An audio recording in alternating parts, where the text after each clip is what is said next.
అందరికీ నమస్కారం అండి. ఈరోజు నిజంగా నా గెస్ట్ గురించి ఒక్క మాటలో నేను చెప్పలేను, కానీ ఒక చిన్న మాట చెప్పాలి. ఒక చిన్న పరిచయం, ఏదో ఒక ప్లేస్లో ఒక చిన్న పరిచయం. నిజంగా ఆ గెస్ట్కి నేను ఎప్పటికీ రుణపడి ఉన్నాను. ముందైతే గెస్ట్కి వెల్కమ్ చెప్పేద్దాం. మ్యామ్ నమస్కారం. నమస్తే. మిమ్మల్ని ఇలా కలవడం చాలా సంతోషంగా ఉంది. ఇంకోటి ఏంటంటే ఐ డ్రీమ్లో మీరు మొట్టమొదటిసారిగా మాకు ఇచ్చే first interview. I'm really so excited. మీకు చాలా రుణపడి ఉన్నాను. ఎలా అంటే చాలామంది నాతో అన్నారు, విజయశాంతి గారి దగ్గరికి ఏ ఒక్క లేడీ వచ్చినా సరే ఆవిడ ఒక్కసారి మాట ఇస్తే మాట తప్పరు అని. అందరు ఇలాగ చెప్తారులే అనుకున్నాను. నాదొక చాలా చిన్న పరిచయం. యాక్చువల్లీ నేను మీకు గుర్తున్నాను అనుకున్నాను. సరిలేరు నీకెవరు షూటింగ్ అప్పుడు కలిసాం, మీరు నన్ను అడిగారు. Yes ma'am. సో అప్పుడు అడిగింది ఇప్పుడు కుదిరింది. నిజం మ్యామ్. నాకు ఎంత సంతోషం అంటే, మా లాక్డౌన్లో మీ డోర్ కొట్టి మ్యామ్ ఇంటర్వ్యూ ఒకసారి గుర్తు చేద్దామని వచ్చానంటే, మీరు ఇక్కడి నుంచి అంజలి నువ్వు నాకు గుర్తున్నావు, నేను నీకు ఇంటర్వ్యూ ఇస్తాను, మాట ఇస్తాను అని అన్నారు. మాట ప్రకారం అలాగే నిలబెట్టుకున్నారు. Thank you. నాకు ఇప్పుడు అనిపిస్తుంది ఏంటి అంటే, మీలాంటి వాళ్ళు కదా నిజంగా రాజకీయాల్లోకి రావాలి. మాట ఇచ్చారు అని అంటే అది నిలబెట్టుకునే మనుషులు కదా రాజకీయాల్లో ఉండాలి. But really ma'am, such a great meeting with you. Thank you. చాలా చాలా సంతోషంగా ఉంది. అది నేను నా సంతోషం చెప్పలేకపోతున్నా ఒక మాట. మన ఇంటర్వ్యూ మొదలు పెడతాం, ఇలా ఇంటర్వ్యూ మొత్తం పూర్తనే ఉంటారు. Really ma'am. మ్యామ్ యాక్చువల్లీ మీ లైఫ్ని ఒక 3 పార్ట్స్గా తీసుకుంటే, ఒకటి మీ పర్సనల్ లైఫ్, 2 సినీ రంగ ప్రవేశం, 3 రాజకీయ జీవితం. ఈ మూడింటిని ఐ డ్రీమ్లో ఒక బయోగ్రఫీ లాగా కమింగ్ జనరేషన్స్ ఎప్పుడు ఆల్మోస్ట్ యూట్యూబ్లో 100 సంవత్సరాలు ఉంటుందట. సో దీని ఒక బయోగ్రఫీ లాగా తీసుకుని మీ జీవితంలో ఈ 3 ఎలిమెంట్స్లో ఇంపార్టెంట్ ఎలిమెంట్స్ని అలా డీటెయిల్డ్గా తీసుకుందనే ఉద్దేశంతో వచ్చిన కారణం. ఈ అవకాశాన్ని ఇచ్చిన మీకు నిజంగా చాలా చాలా ధన్యవాదాలు. ఒక్కసారి ఇప్పుడు దసరా నవరాత్రులు నడుస్తున్నాయి, చాలా డిఫరెంట్గా పెట్టారు బొట్టు. ఈ బొట్టుకి దసరాకి లేదు, నేను దీక్షలో ఉన్నాను. నేను ఆ పూజ చేస్తున్నాను, నేను నవరాత్రి పూజలు. సో కొన్ని పూజలు అంటే నేను డెఫినెట్గా నేను చేస్తూ ఉంటాను. సో ఇది నవరాత్రి కాబట్టి అమ్మవారికి ఆ దీక్షలో ఇంకా చేస్తున్నాను నేను. ప్రశాంతంగా ఉంటుంది మాకు, అంటే మార్నింగ్ అన్ని పూజలే ఉంటాయి కదా మాకు. గేట్ లోపలికి వస్తుంటేనే గేట్లోకి వస్తుంది ఒక ఫ్లేవర్, ఒక పువ్వుల వాసన, ఒక అగరబత్తి ధూపం. అది ఇల్లంతా మొత్తం పూజలు అగరబత్తులు అన్నీ ఉంటాయి. ఇంకా దేవుడు అంటే ఆ పూజ అంటే ఇంకా దానికి మనం టైం కేటాయిస్తూ ఉంటాం. కాకపోతే రాజకీయం మాకు ఉంటుంది, తప్పదు. సో దేవుడికి ఇవ్వాల్సిన సమయం, ఆ సమయం నేను ఇచ్చేస్తాను. మార్నింగ్ నేను ప్రశాంతంగా ఉంటుంది ముందు. ఈ అంటే పర్టికులర్గా ఆ బుట్ట అలా పెట్టడానికి కారణం ఏదైనా ఉందా అండి? ఏమో నాకు తెలీదు. దేవుని దండం పెట్టుకున్నా అలా పెట్టేస్తాను అంతే. ఇలా పెట్టాలి అలా పెట్టాలని ఏమి ఉండదు. అది ఆ పూజ చేసినంతసేపు స్వామిలో ఆ లీనమైపోతున్నట్టు ఉంటుంది. సో అది అయిన తర్వాత ఆ అమ్మవారి దీవెనతో బుట్ట అలా పెట్టేసుకుంటాను. మరి అది అంటే సుమంగళీళ్ళు ఎప్పుడు ఇలా పెట్టాలి ఒకటి ఉంటుంది లెక్క, ఇదేమో అమ్మవారిది. అది ఒక్కసారి మీ ఫ్యామిలీ గురించి, అమ్మ నాన్న. ఫ్యామిలీ గురించి చెప్పాలంటే నేను, మా మదరు, మా ఫాదరు, ఒక అన్నయ్య, 4 కథ. ఫ్యామిలీ పరంగా చూసుకుంటే చాలా పెద్ద ఫ్యామిలీ. బట్ మా మదర్కి ఫాదర్కి నేను, మా అన్నయ్య ఆయన జస్ట్ ఒక 2-3 years బ్యాక్ చనిపోయారు. సో నేను ఒక్కదానే ఉన్నాను. అండ్ ఇప్పుడు నేను, నా భర్త, అంతే, ఇద్దరమే. చిన్న ఫ్యామిలీ ఇప్పుడు. కానీ మీ గురించి తెలుసుకోవాలి ఇంటర్వ్యూ కోసం అన్నప్పుడు నాకు యూట్యూబ్లో చాలా వీడియోలు, మీ నాన్నగారు అంటే మీకు చాలా ఇష్టమని, మీరు షూటింగ్ టైంలో ఉన్నప్పుడు నాన్నగారు కాలం చేశారని, దాన్ని అసలు ఆ టైంలో మీరు కళ్ళు తిరిగి పడిపోయారని కూడా కొన్ని వీడియోలో చెప్పడం జరిగింది. ఒక్కసారి నాన్నగారి గురించి తెలుసు. యాక్చువల్గా దేవాలయం షూటింగ్ చేస్తున్నాం, అమరావతి, గుంటూరు నుంచి అమరావతి. సో అక్కడ షూటింగ్ చేస్తుంటే అక్కడ ఏంటంటే ఫాదర్కి చితి పెట్టడం సీను, టి కృష్ణ గారు డైరెక్షన్, దేవాలయం, శ్రవణ్ బాబు గారిని. సో అక్కడ ఫాదర్కి చితి పెట్టడం సీన్ నేను వెళ్ళి కూతురు చితి పెడుతుంది. ఆ సమయంలో ఏంటంటే ఇక్కడ చెన్నైలో అప్పుడు మా నాన్నగారు పోవడం జరిగింది. నాకు తెలియదు, చెప్పలే, టి కృష్ణ గారు ఎవరు చెప్పలే. సరే ఈవినింగ్ షూటింగ్ అంతా అయిన తర్వాత ఇన్ఫర్మేషన్ వచ్చింది. ఇప్పుడంటే మనకు సెల్ ఫోన్స్ ఉన్నాయి, అప్పుడంతా ల్యాండ్ లైన్, టైం పట్టేది, దొరికేది కాదు. ఐ థింక్ 6:37కి టి కృష్ణ గారికి వచ్చింది మెసేజ్, ఇలాగా ఫాదర్ పోయారనేసి. సో ఆయన ఏం చేశారంటే పోయారని చెప్పలే నాకు. నైట్ షూటింగ్ ఉండింది, డే అంతా శ్మశానంలో షూటింగు, నైట్ వచ్చి ఈ దశావతారాలు పాటలు తీస్తున్నాం అది. సో దానికి నేను డ్రెస్ చేంజ్ చేసుకోవడానికి క్లాసికల్ డ్రెస్ చేసుకుని రెడీ అయ్యి వస్తున్నాను. టి కృష్ణ గారు అన్నారు, ఇలా నాన్నగారికి బాగాలేదంట, బయలుదేరమ్మన్నారు అన్నారు. అంతే చెప్పారు. ఏమైందంటే లేదు బాగాలేదన్నారు, అంతే టెన్షన్ అవ్వబాకమ్మా, బాగాలేదన్నారు అన్న. సరే ఆల్మోస్ట్ అన్ని ట్రైన్లు వెళ్ళిపోయినాయి. నైటు అంటే అమరావతి నుంచి గుంటూరుకు రావాలి కదా, వచ్చేటప్పటికి 11-12 అయినట్టుంది నాకు. ఇంకా 12 లాస్ట్ ఒక ట్రైన్ ఉండింది, ఆ ట్రైన్ పట్టుకుని నేను చెన్నైకి వచ్చాను. చెన్నైకి వచ్చి ఇంటికి వచ్చి చూసేటప్పటికి నాన్నగారు పడుకుని ఉన్నారు. నాకేం అర్థం కాలే, అట్లా టోటల్గా అప్సెట్ అయిపోయి మధుర అక్కడ కూర్చున్నారు. ఆవిడ వస్తుంది, నాకేం అర్థం కావట్లే. ఎందుకంటే మా నాన్నగారు అంటే చాలా ఇష్టం నాకు నిజంగా. సో ఇంకా అలాగా ఆయన చనిపోవడం జరిగింది. అండ్ దాని తర్వాత మళ్ళీ 1 year గ్యాప్లో మా మదర్ పోయారు. అంటే ఒక దెబ్బ మీద ఇంకొక దెబ్బ. ఆ ఏజ్ చిన్నపిల్లని ఏం తెలుస్తుంది మనకి, తల్లిదండ్రులు ఉండాలని కోరుకుంటాం. అలాంటిది నాన్నగారు ఎన్నో కళ్ళుగా అన్నారు నా కూతురు పెద్ద స్టార్ అవ్వాలి అనేసి. సో ఆ టైం అప్కమింగ్ స్టేజ్ అప్పుడంతా. ఆ సమయంలో ఆయన లేకపోవడం అన్నది పెద్ద సెట్ బ్యాక్ నాకు, నా జీవితంలో పెద్ద బ్లో నాకు. ఇంకా అక్కడి నుంచి మళ్ళీ కోలుకుంటూ మళ్ళీ ముందుకెళ్తుంటే మళ్ళీ మా మదరు ఇంకా ఇది జీవితం అనుకుని ఇంకా అన్నీ నేనే భుజాన్ని వేసుకొని దిగమింగుకొని బాధ్యత తీసుకొని ఇంకా పనే నాకు సర్వస్వం అనుకుని ముందుకెళ్ళడం జరిగింది. అలా జరిగింది మా మదర్ ఫాదర్ది. కానీ ఒక ఆడపిల్లకండి, అంటే అబ్బాయి సొసైటీలో ఏది ఉన్నా, ఎవరి సపోర్ట్ ఉన్నా లేకపోయినా ఈజీగా అమ్మాయితో కంపేర్ చేస్తే ఈజీగా గెటన్ అయిపోగలుగుతాడు. కానీ ఒక అమ్మాయికి పేరెంట్స్ సపోర్టు, పేరెంట్స్ తర్వాత ఒక మంచి భర్త సపోర్ట్ లేకపోతే అంత ఈజీగా ఏ ప్రొఫెషన్లో ఉన్నా పైకి రావడం ఈజీ కాదమ్మా, చాలా టఫ్ అది. కాకపోతే నాకేంటంటే ఫస్ట్ మదర్ ఫాదర్ పోవడం వల్ల లైఫ్ విలువ, వాల్యూ, బాధ్యత అన్నీ ఆటోమేటిక్గా దేవుడు నాకు తెలిసేటట్టు చేశాడనిపిస్తుంది. సో రైట్ టైంలో ఒక ఏజ్లో మ్యారేజ్ కూడా, అది కూడా నాకు దేవుడు చేశాడన్నదే. ఎవరు లేరు కదా పెద్దలు, ఇలాగ ఈ అమ్మాయికి పెళ్లి సంబంధం చూడాలి, ఈ అబ్బాయికి పెళ్లి చేయాలి అనేది చెప్పేవాళ్ళు లేరు, చూసేవాళ్ళు లేరు. నాకు ఉన్న తల్లిదండ్రులు ఇద్దరు పోయారు. నాకు తెలియకుండా నా లైఫ్లో నా భర్త ఆయన రావడం, కలవడం, అనుకోవడం, పెళ్లి చేసేసుకో, ఆల్ ఆఫ్ సడన్ అన్నీ 6 to 7 monthsలో జరిగిపోయినాయి. సో రైట్ టైంలో రైట్ డెసిషన్ అంటారు చూసారా, అలాగా రైట్ టైంలో దేవుడు ఆయనే నాకు, అంటే ముక్కోడి దేవతలు పెళ్లి చేస్తారన్నట్టు ముక్కోడి దేవతలు దీవించినట్టు ఉండింది నాకు మంచి భర్త ఇచ్చి. రైట్ టైంలో ఒక సపోర్ట్ ఉండాలి అన్నది జరిగింది. సో లైఫ్ ఇదైంది. బట్ ఆడపిల్లలకి ఎప్పుడూ తల్లిదండ్రులు ఉండాలమ్మా. కొంతమందికి స్మూత్గా వెళ్తుంది, కొంతమందికి టఫ్గా ఉంటుంది. సో నాకేంటి అన్నీ దెబ్బలే కదా జీవితంలో, అన్నీ స్మూత్గా ఎప్పుడు లేదు నా లైఫ్.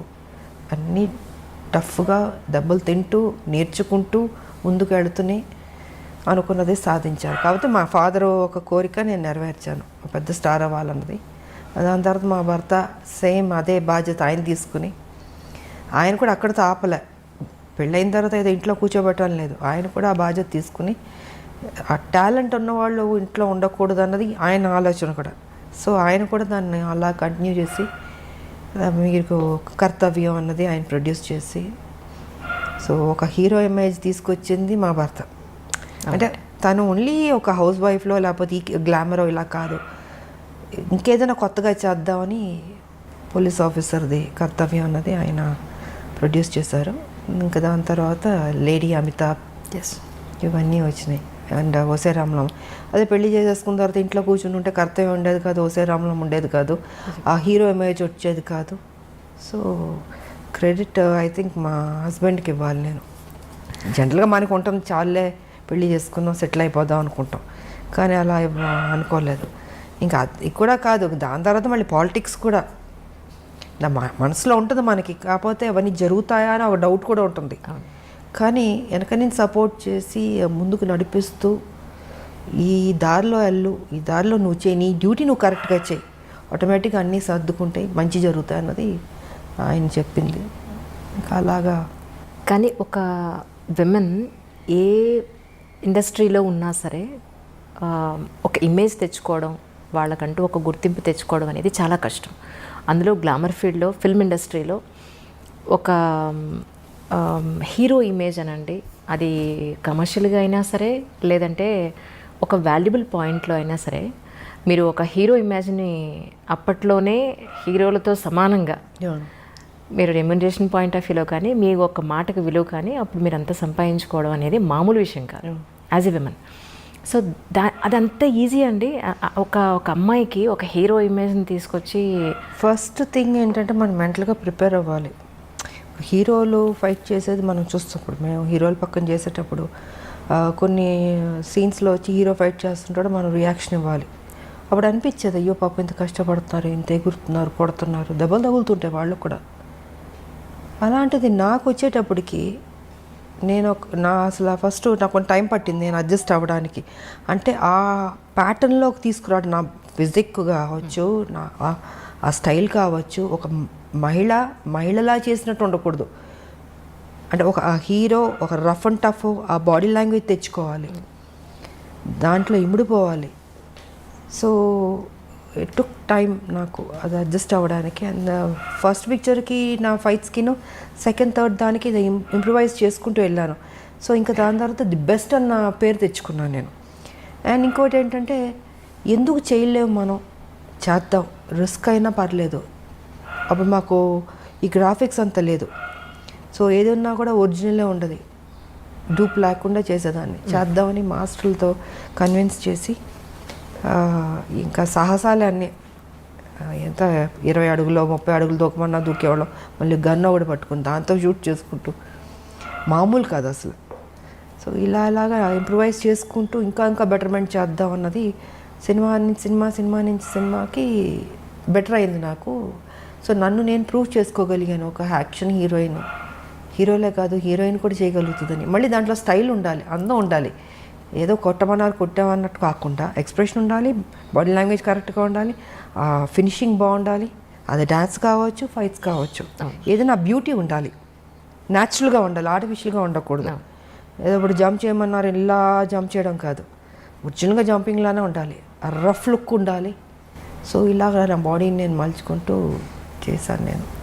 కానీ ఫిల్మ్ ఇండస్ట్రీలో ఒక అమ్మాయికి గ్లామర్ పాత్రలు జనరల్గా అందరికీ వస్తుంటాయి, కానీ ఆర్టిస్ట్ వాళ్ళలో ఉన్న నటనని బయటికి తీసుకురాగలిగే డైరెక్టర్లు కానీ, అలాంటి సినిమాలు కానీ, అలాంటి కథలు కానీ, you are really so blessed. ఒక స్వయం కృషి తీసుకున్న, వందే మాతరం తీసుకున్న, తీసుకోవాలంటే టీ కృష్ణ గారు అండి. అవునండి, ఆయనకి నేను రుణపడి ఉన్నాను, థ్యాంక్స్ చెప్పుకోవాలి. ఎందుకంటే ఆయన ఎక్కడున్నా ఆయన బ్లెస్సింగ్స్ ఉన్నాయి.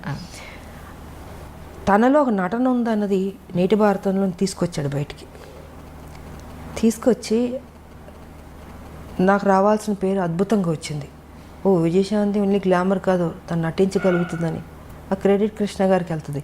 ఆయన ఏం చేశారు, అక్కడితో కాకుండా ఆయన అన్ని సినిమాల్లో విజయశాంతినే ఉంచాలి అంటే ఆయన మైండ్ సెట్లో ఏముంది, ఓ రెవల్యూషనరీ ఫిలిమ్స్ అంటే అది తను సూట్ అవుతుంది, ఆయన రాసుకున్న కథకి ఆ పాత్రకి తను న్యాయం చేయగలుగుతుంది, తన ఎక్స్ప్రెషన్స్ బాగా రాబట్టగలుగుతుంది, సో బాగుంది అన్నది ఆయన మైండ్లో పెట్టుకుని ప్రతి సినిమాకి ఇంక తనే ఉండాలి, శాంతమ్మే ఉండాలి, అంతే ఆప్యాయతగా పిలిచాడు శాంతమ్మని.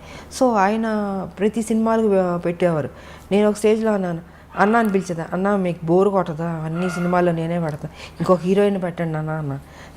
లేదు శాంతమ్మ నువ్వే చేయాలి, నువ్వే బాగా చేస్తున్నావు అనేసి. ఒక స్టేజ్లో అయితే ప్రతిఘటన అయితే నేను అన్నాను, కథ విన్నాను బాగుంది, బట్ నాకు డేట్లు కుదరలేదు, టోటల్గా బిజీగా ఉన్నాను.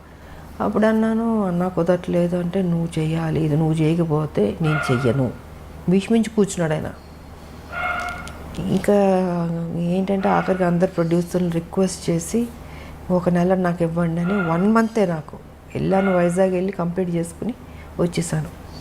సో అంటే నేను చేయలేను అనుకున్నది దేవుడు కూడా అక్కడ కూడా నువ్వే చేయాలన్నట్టు చేయించాడు. అది అదొక మలుపు మళ్ళీ.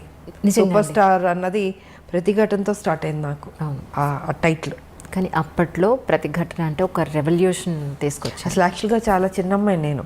ఎగ్జాక్ట్లీ. అందరూ ఏమన్నారంటే అదేంటి కృష్ణ మరీ చిన్నపిల్లతో యాక్ట్ చేపిస్తున్నావు, ఒక లెక్చర్ క్యారెక్టర్ అంటే ఒక 30 ఏళ్ళు 40 ఏళ్ళు ఊహించుకుంటారు, బట్ ఆల్మోస్ట్ చాలా యంగ్ నేను. అంటే అందరూ క్రిటిసైజ్ చేశారు, అదేంటది ఆవిడ మరీ చిన్నపిల్ల ఉంది, చేయగలుగుతుందా, చేయలేదు, తప్పు చేస్తున్నావు, డెసిషన్ రాంగ్ అవుతుంది అని కృష్ణ గారితో. అంటే నాకు తెలుసు ఏం చేయించాలని కొంచెం గెటప్ అంతా వేసి మూడేసి కొంచెం పెద్ద అమ్మాయిలా కనపడేటట్టు చేసి నేను కూడా ఛాలెంజ్గా తీసుకున్నాను. ఎప్పుడైతే క్రిటిసైజ్ చేశారో నువ్వు చేయలేవేమో అని, ఎందుకు చేయలేను, నన్ను ఎప్పుడైనా అలా అంటే నాకు నేను ఊరుకోలేను, ఇంక దాన్ని ఛాలెంజ్గా తీసుకుంటాను. ఇంక తీసుకుని సో కృష్ణ గారు పట్టుబట్టడం, నేను ఆ ఛాలెంజ్గా తీసుకోవడం, అది అద్భుతంగా సక్సెస్ అయింది. అది మలుపు తిరిగింది నా లైఫ్ దాంతో. మీలో నటనని బయటికి తీసుకొచ్చింది ఒక మాస్. అందరూ గ్లామర్ని చూస్తే ఆయన మాత్రం మీలో ఉన్న అంతే. ఫస్ట్ కృష్ణ గారికి క్రెడిట్ వెళ్తుంది. దాని తర్వాత మిగతా వాళ్ళందరూ మంచి డైరెక్టర్లు, గొప్ప డైరెక్టర్లు పనిచేస్తారు, బట్ డిఫరెంట్ క్యారెక్టర్స్. బట్ ఆ అమ్మాయిలో ఆ టాలెంట్ ఉన్నదని తీయాలి కదా ఎవరో ఒకళ్ళు, అది టీ కృష్ణ గారు. అవును. కానీ ఒక ఆర్టిస్ట్కి తన జీవితం మొత్తం మీద చూసుకుంటే మహా అయితే ఒక 2, 3 దొరుకుతాయేమో అలాంటి రేర్ మనిషి కదా. కానీ మీ విషయంలో ఒక పెద్ద లిస్టే ఉందండి. నిజంగా నేను ప్రిపేర్ చేసుకున్నాను, చదవండి లిస్ట్. అసలు మామూలు కాదు. మీరు టీ కృష్ణ గారితో చేసిన సినిమా దగ్గర నుంచి టీ కృష్ణ గారితో దగ్గర మీరు 6 సినిమాలు కంటిన్యూస్గా చేశారు. అన్నింటికన్నా మించి అసలు మీరు చేసిన సినిమాలన్నింటిలో అద్భుతమైన ఆర్టిస్ట్ని బయట తీసుకొచ్చిన సినిమాలంటే 10ల సంఖ్యలో ఉన్నాయి. ఎవరికన్నా 3, 4 చెప్పుకోవడానికి ఉంటాయి అసలు. అలాంటిది యూఆర్ రియల్లీ బ్లెస్డ్ అండి నిజంగా. అది మా అందరూ దేవుడు ఎందుకో నా మీద కొంచెం ప్రేమ ఎక్కువైనట్టుంది, అందుకే అంత మంచి చేశాడు నాకు. మనసు మంచిది కాబట్టి మంచిగా జరుగుతుంది. నిజంగా నేను ఎప్పుడు ఎవరి గురించి చెడుగానో నాకు అనవసరం, నా పని, నా డ్యూటీ, నా ఇల్లు, అంతే. ఇదే నా ప్రపంచం అనుకున్నాను నేను. కానీ అదే ఒక అమ్మాయికి ఎక్కడన్నా మీకు తెలుసుండి ఒక అమ్మాయికి ఎక్కడన్నా అన్యాయం జరిగింది అని అంటే మాత్రం నిజంగా రాములం బయటకు వస్తుంది అనేది మొన్న అమ్మాయి విషయంలో చిన్నపిల్ల. ఆఫ్ కోర్స్ అది మహిళలకి ఎప్పుడు న్యాయం జరగాలనేది మాత్రం నేను ఫస్ట్ నుంచి పోరాడుతూనే ఉన్నాను. నా వాయిస్ రేస్ చేశాను నేను. బాధగా ఉంటుంది, ఎందుకంటే ఒక మహిళగా నాకు తెలుసు ఆ కష్టాలు, ఎంత కష్టపడితే కానీ ఒక పొజిషన్కి రారు, ఎంత స్ట్రగుల్ అవ్వాల్సి వస్తుంది. ప్రతి చోట అడ్డంకి ఉంటుంది. అంటే మన ప్రొఫెషన్లో ఏ ప్రొఫెషన్ ఎన్నుకున్నా దాంట్లో అచీవ్ చేయడానికి అడ్డుపొలలు వేస్తూ ఉంటారు, వెనక్కి లాగుతుంటారు. సో ఆ పెయిన్ కానీ నాకు తెలుసు. అది కాక మొన్న జరిగిన ఇన్సిడెంట్ అయితే అది మరీ దారుణం అమ్మ. నాకు నిజంగా అది ఆ మధ్యన ఒక 3 months బేబీ, మళ్ళీ అది రిపీట్ చేయాలంటే మళ్ళీ నా మూడ్ పాడైపోద్ది. అది అంటే ఎలాంటి ప్రపంచం ఎలాగైపోతుంది, బాగుపడద్దు అనుకుంటే ఇంకా వర్స్ట్ అవుతుంది ఏంటి అన్నది నిజంగా బాధగా ఉంది. అది తెలియదు మరి, మారాలమ్మా. అదే మొన్న చాలా రోజుల తర్వాత మీరు ఆ ఇష్యూ గురించి ఆ శవం అతనిది కాదు, మీరు అసలు ఏం చేశారో చెప్పండి అని డిపార్ట్మెంట్ వాళ్ళు. బికాస్ ఫస్ట్ లేదంటారు, కాస్త ఉందంటారు. అంటే ఒక వ్యక్తిని పట్టుకోవడానికి ఎందుకు ఇంత గేమ్ అనేది నేను చెప్పదలుచుకుంది ఆ రోజు. అండ్ నిజంగా నడి రోడ్డు మీద చంపాలి వాడిని, అంత కోపం వచ్చింది నాకు. సరే ఇంకా వీళ్ళు చేసే పోలీసులు చేసే గేమ్ అన్నీ చేస్తుంటారు, ఎన్కౌంటర్లు చేస్తారు, ఇవన్నీ చేస్తారు. బట్ ఏదైనా అది కరెక్ట్ కాదమ్మా. అది వాళ్ళకి ఎలా వస్తుంది ఈ ఆలోచన తెలియట్లేదు నాకు. పాప ఆ తల్లిదండ్రులు నిజంగా, ఆ తల్లి నేను ఓదార్చలేకపోయినా, ఆవిడ కంటిన్యూస్ ఏడుస్తూనే ఉంది. ఆ పెయిన్ ఎంత ఉంటుందమ్మా నిజంగా, చాలా బాధ వేసింది నాకు. అండ్ నాకు వచ్చిన కోపాన్ని వాడిని అక్కడే పట్టుకుని కొడదామా చంపుదామా అని అంత కోపం వచ్చింది నాకు నిజంగా. అసలు ఆ చంటి బిడ్డ ఎంత ముద్దుగా ఉంది ఆ పాప. నిజమా, వాడికి ఒక బిడ్డ ఉన్నట్టుంది. ఐ డోంట్ నో మరి ఇలా మైండ్లో ఏమైనా దెయ్యం దూరుతుందా, రాక్షసులానో కూర్చుంటారో తెలియదు మరి. చిచి, సమాజం పాడైపోయిందమ్మా చాలా మ్యామ్. నిజం. మెయిన్ ఈ డ్రగ్స్ వల్ల వాళ్ళు ఏం చేస్తున్నారో వాళ్ళకి తెలియకపోవడం వల్ల గవర్నమెంట్ ప్రతి స్టేట్లో గవర్నమెంట్ చాలా సీరియస్గా తీసుకోవాలి ఈ విషయం మాత్రం. అంటే ఆ మత్తులో తేడా తెలియట్లేదు వాళ్ళకు కూడా. తల్లి చెల్లి బిడ్డ అన్న తేడా కూడా లేకుండా మృగంలాగా తయారైపోయారు. సో డ్రగ్స్ అనేది కంట్రోల్ చేయాలి, లేకపోతే టోటల్గా చట్టాలు ఇంకా స్ట్రాంగ్ చేయాల్సిందే. నాన్నగారు కాలం చేసిన తర్వాత మళ్ళీ టి కృష్ణ గారు కాలం చేసినప్పుడు మీరు అంతగా కదిలిపోయారని చెప్పి Yeah. విన్నాను మ్యామ్. అసలు అంటే ఆయన సినిమాల ద్వారా మీలో ఉన్న నటీమణిని బయటకు తీసుకురావడం ఒకటే కాకుండా ఆయనతో ఉన్నంత బాండింగ్ అంటే ఏం చెప్తారు మ్యామ్? ఒక అన్న చెల్లెల్ని ఎంత అపురూపంగా చూసుకుంటారో అలాగా ఆయన కానీ వదిన ఆవిడ కానీ ఎంతో ఆప్యాయతగా. అప్పుడు గోపీచంద్ అంతా చిన్నపిల్లలు, అవును. ఇంకొక పెద్ద బాబు ఉండేవాడు, అబ్బాయి కూడా చనిపోయాడు, ఎస్ మ్యామ్. పాప ఒకటి ఉంది. సో అందరూ ఒక ఫ్యామిలీలా ఉండేవాళ్ళు నిజంగా, అంత అన్యోన్యంగా. ఆయన ప్రతిదీ కేర్ తీసుకుని శాంతమ్మ ఇది చేయాలి ఇది చేయాలి అనేసి. అలాగన్నా ఓసారి పొరపాటు అయ్యేది, అంటే యాక్టింగ్ ఈ సీన్ సరిగా రాకపోతే ఊరుకునేవాడు కాదు, ఆయన తిట్టేవాడు ఆయన. ఈ రేపటి పౌరుల షూటింగ్లో అయితే పెద్ద సీను, కోర్టుని గుడి బయట పెట్టి లెంతీ డైలాగ్ పెట్టి చేయాలి. ఆయన అప్పటికి క్యాన్సర్తో బాధపడుతూ బెడ్ మీద పడుకొని డైరెక్షన్ చేస్తున్నారు. సో ఆ సీన్ ఏంటంటే గంటలు గంటలని చేతులు చేయాలి. నేను ఒక ప్యాటర్న్లో చేసుకుంటూ వస్తున్నాను, చేసుకుంటూ వస్తే కట్ చేసి చేతులు ఇలాగ చేయాలి కదా, ఎందుకు ఇలా ముడుచుకుని చెప్తావు డైలాగు డామ్ డూమ్ అని తిట్టేశాడు ఆయన. నాకు అర్థం కాలే, ఎప్పుడు నేను చూడలేదు ఆయన్ని అంత ఎమోషన్ అయ్యి కోపం రావడం అనేది. ఒక నిమిషం కూర్చుని పోయాను, నేను ఎక్కడ పొరపాటు చేస్తున్నాను అనుకుని చూసుకుని నాకు కొంచెం టైం అన్నాను. వెళ్ళి 5 minutes కూర్చుని ప్రిపేర్ అయ్యాను, వచ్చాను, సింగిల్ టేక్లో ఓకే చేస్తాను. అంటే ఎక్కడో పొరపాటు జరగచ్చు, అంటే ఆయన మైండ్లో ఇలాగ ఈ క్యారెక్టర్ ఇలా చేయాలి, వైల్డ్గా చేతులని చూపించి అది ఇది ఇలా చేయాలని అని ఉంది. నేను ఒక ప్యాటర్న్లో డైలాగ్ చెప్పుకుంటూ మామూలుగా చేసుకుంటూ వెళ్ళినా, అది కాదు, నాకు అది కావాలి. సీరియస్గా అరిచేసాడు మొత్తం క్రౌడ్, అందరూ జనాలు ఏనాలు. నాకు కొంచెం అప్సెట్ అయ్యాను నేను, ఇదేంట్రా ఇది ఫస్ట్ టైం. బట్ తెలుసు ఆయన హెల్త్ బాగాలేదని తెలుసు.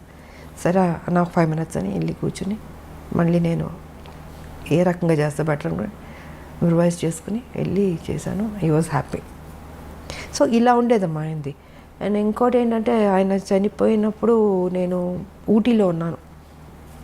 సో ఊటీలో నాకు తెలిసింది వై హరికృష్ణ గారు ఉన్నారు అప్పుడు. కళ్యాణ తాంబూలం షూటింగ్ శోభన్ బాబు గారు నాది జరుగుతుంది.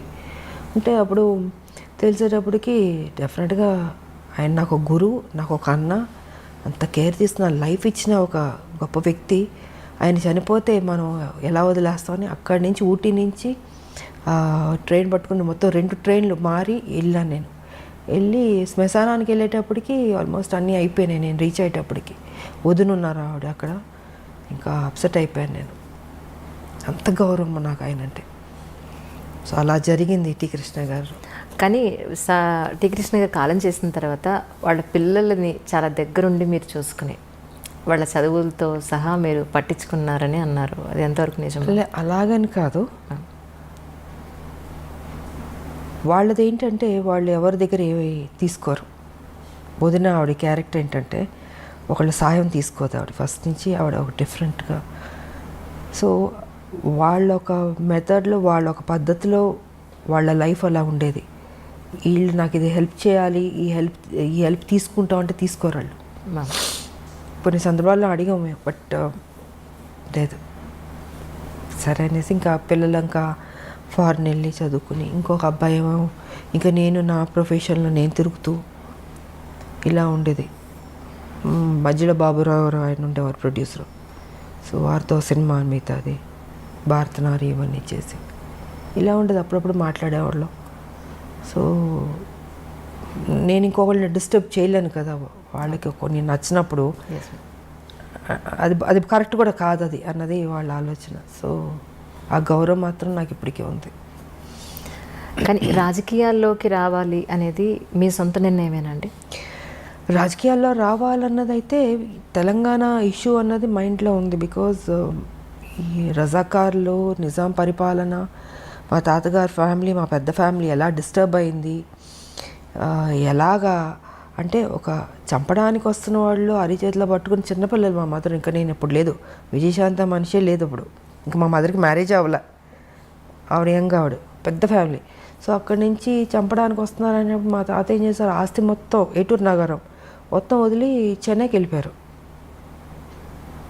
ఏం చేస్తారు ఇంకా, నా కుటుంబాన్ని బతికించుకోవాలని దీంతో అందరిని తీసుకుని చెన్నైకి వెళ్ళిపోయి ఇంకా అక్కడ ఉండి దాని తర్వాత అందరు పెద్దోళ్ళు అయ్యి ఒక కథ. ఇంకా మా పిన్ని ఆవిడ ఈ సినిమాలు, దాని తర్వాత మా మ్యారేజ్, మా మదర్కి మ్యారేజ్ అవ్వడం. ఆ తర్వాత విజయశాంతి పాత్ర ఎప్పుడో వచ్చింది, ఒక అమ్మాయి పుట్టి. అప్పుడు హైదరాబాద్లో ఉండేవారు మా మదర్ ఫాదరు, డాడీ ఇక్కడ జాబ్ చేస్తూ ఉండేవారు. సో మా మదర్ ఇక్కడ కన్సీవ్ అయింది ఆవిడ, అండ్ డెలివరీకి చెన్నైకి వెళ్ళింది అప్పుడు. సో ఇలాగా విజయశాంతి అప్పుడు బయట ప్రపంచానికి వచ్చింది. కానీ సపరేట్ తెలంగాణ అప్పుడు సో అలాగా దీంతో నాకు మా మదరు ఒక సర్టన్ టైంలో ఇలా అలా చెప్పి మామూలు కూర్చుంటాం, మదర్ నేను కూర్చుని మాట్లాడుకున్నప్పుడు ఏంటంటే ఆవిడ చిన్నప్పుడు ఏం జరిగింది, రజాకార్లు, నిజాం పరిపాలన, ఇవన్నీ చెప్తూ ఎక్కడో తెలియని ఒక విత్తనం పడింది బుర్రలో. సరే ఆ సాఫ్ట్ కార్నర్ అలా వచ్చి ఒక స్టేజ్లో తెలంగాణ అన్న దీని మీద ఒక టాపిక్ వచ్చినప్పుడు ఇంకా మా హస్బెండ్ కూడా yes you have to do అన్నది. ఇంకా ఆయన నన్ను టైం వచ్చింది ఎంటర్ ది డ్రాగన్ లాగా వార్ ఫీల్డ్లోకి దిగు అన్నది ఇంకా ఆయన చెప్పడం, మనం దిగడం మొదలుపెట్టాం.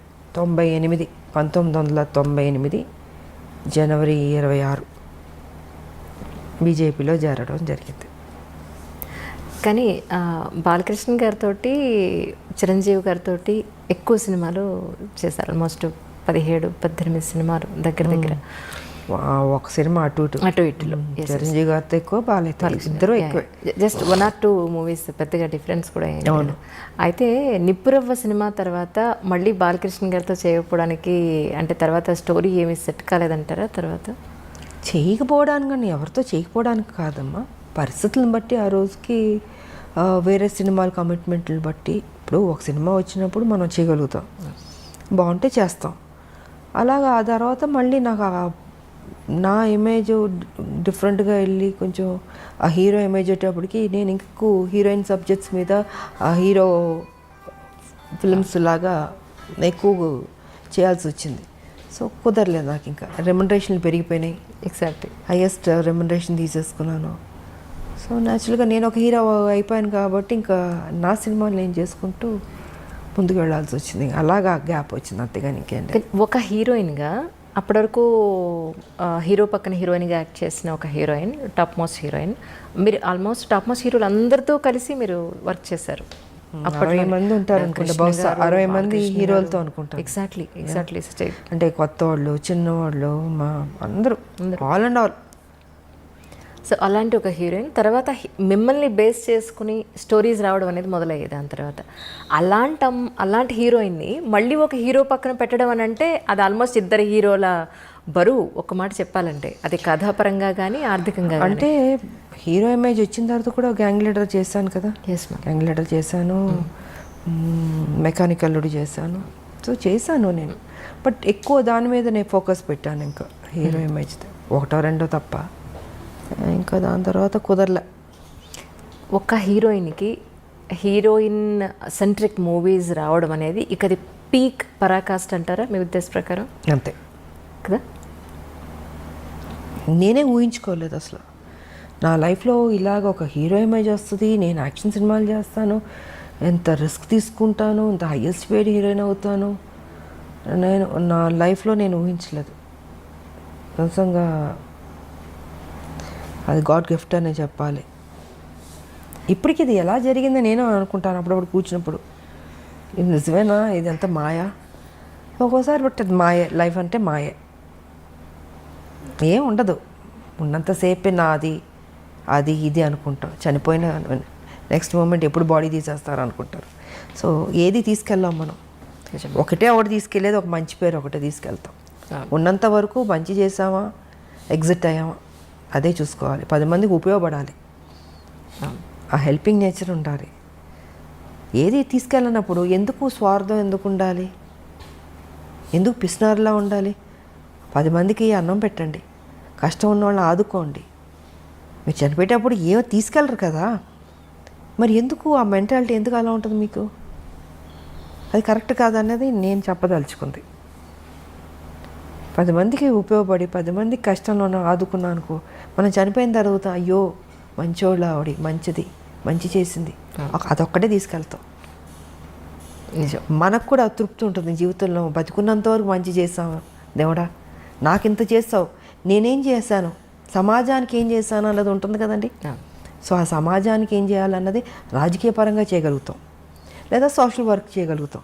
సోషల్ వర్క్ చేశాను, రాజకీయ పరంగా నేను చేసుకుంటూ వెళ్ళాను. బట్ దాని పెద్ద ఆర్భాటంగా పబ్లిసిటీలు చేసుకుని నాకు నచ్చదు. మొన్న కూడా మీ పుట్టినరోజు నాడు ఎంతమంది వచ్చారు మ్యామ్ ఆ రోజు? నేను చెప్పాను, నేను చూపించుకోను. అవును. నాకెందుకు నాకు అది పబ్లిసిటీ చేస్తుంటే నువ్వు నిజంగా సేవ చేసినలాగా ఉండదు, స్వార్థం కోసం అన్నట్టు ఉంటుంది. సో అందుకే వదిలేయండి, నాకు తోచింది నేను చేసుకుంటూ వెళ్ళిపోతుంటాను అన్నది నా ఆలోచన విధానం.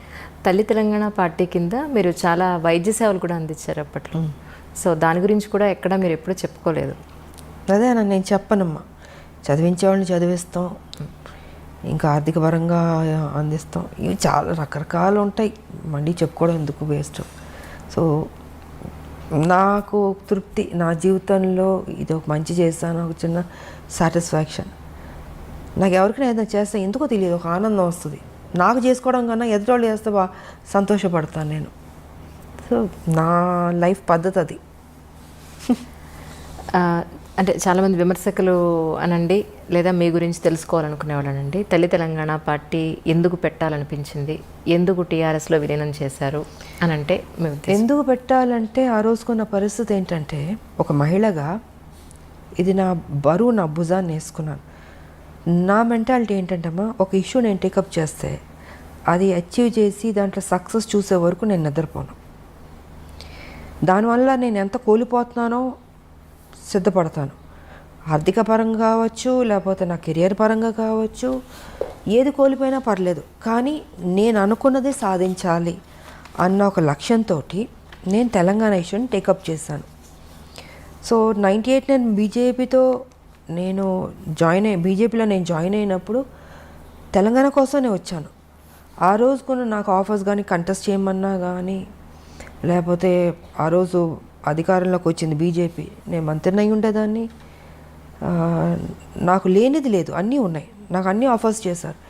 కానీ ఇది కాదు కదా, ఒక ఉద్యమం, ఒక తెలంగాణ స్టేట్ అన్నది చాలా పెద్ద విషయం. అది ఒక మహిళగా నేను అది ఉన్నది, ఆల్రెడీ ఉంది, దాన్ని బతికిద్దాం, దాన్ని తీసుకొద్దాం బయటికి, దాన్ని అచీవ్ చేద్దాం అన్న దీంతో ఆ రోజు నేను ఆ నిర్ణయం తీసుకుని చేసుకుంటూ వచ్చాను.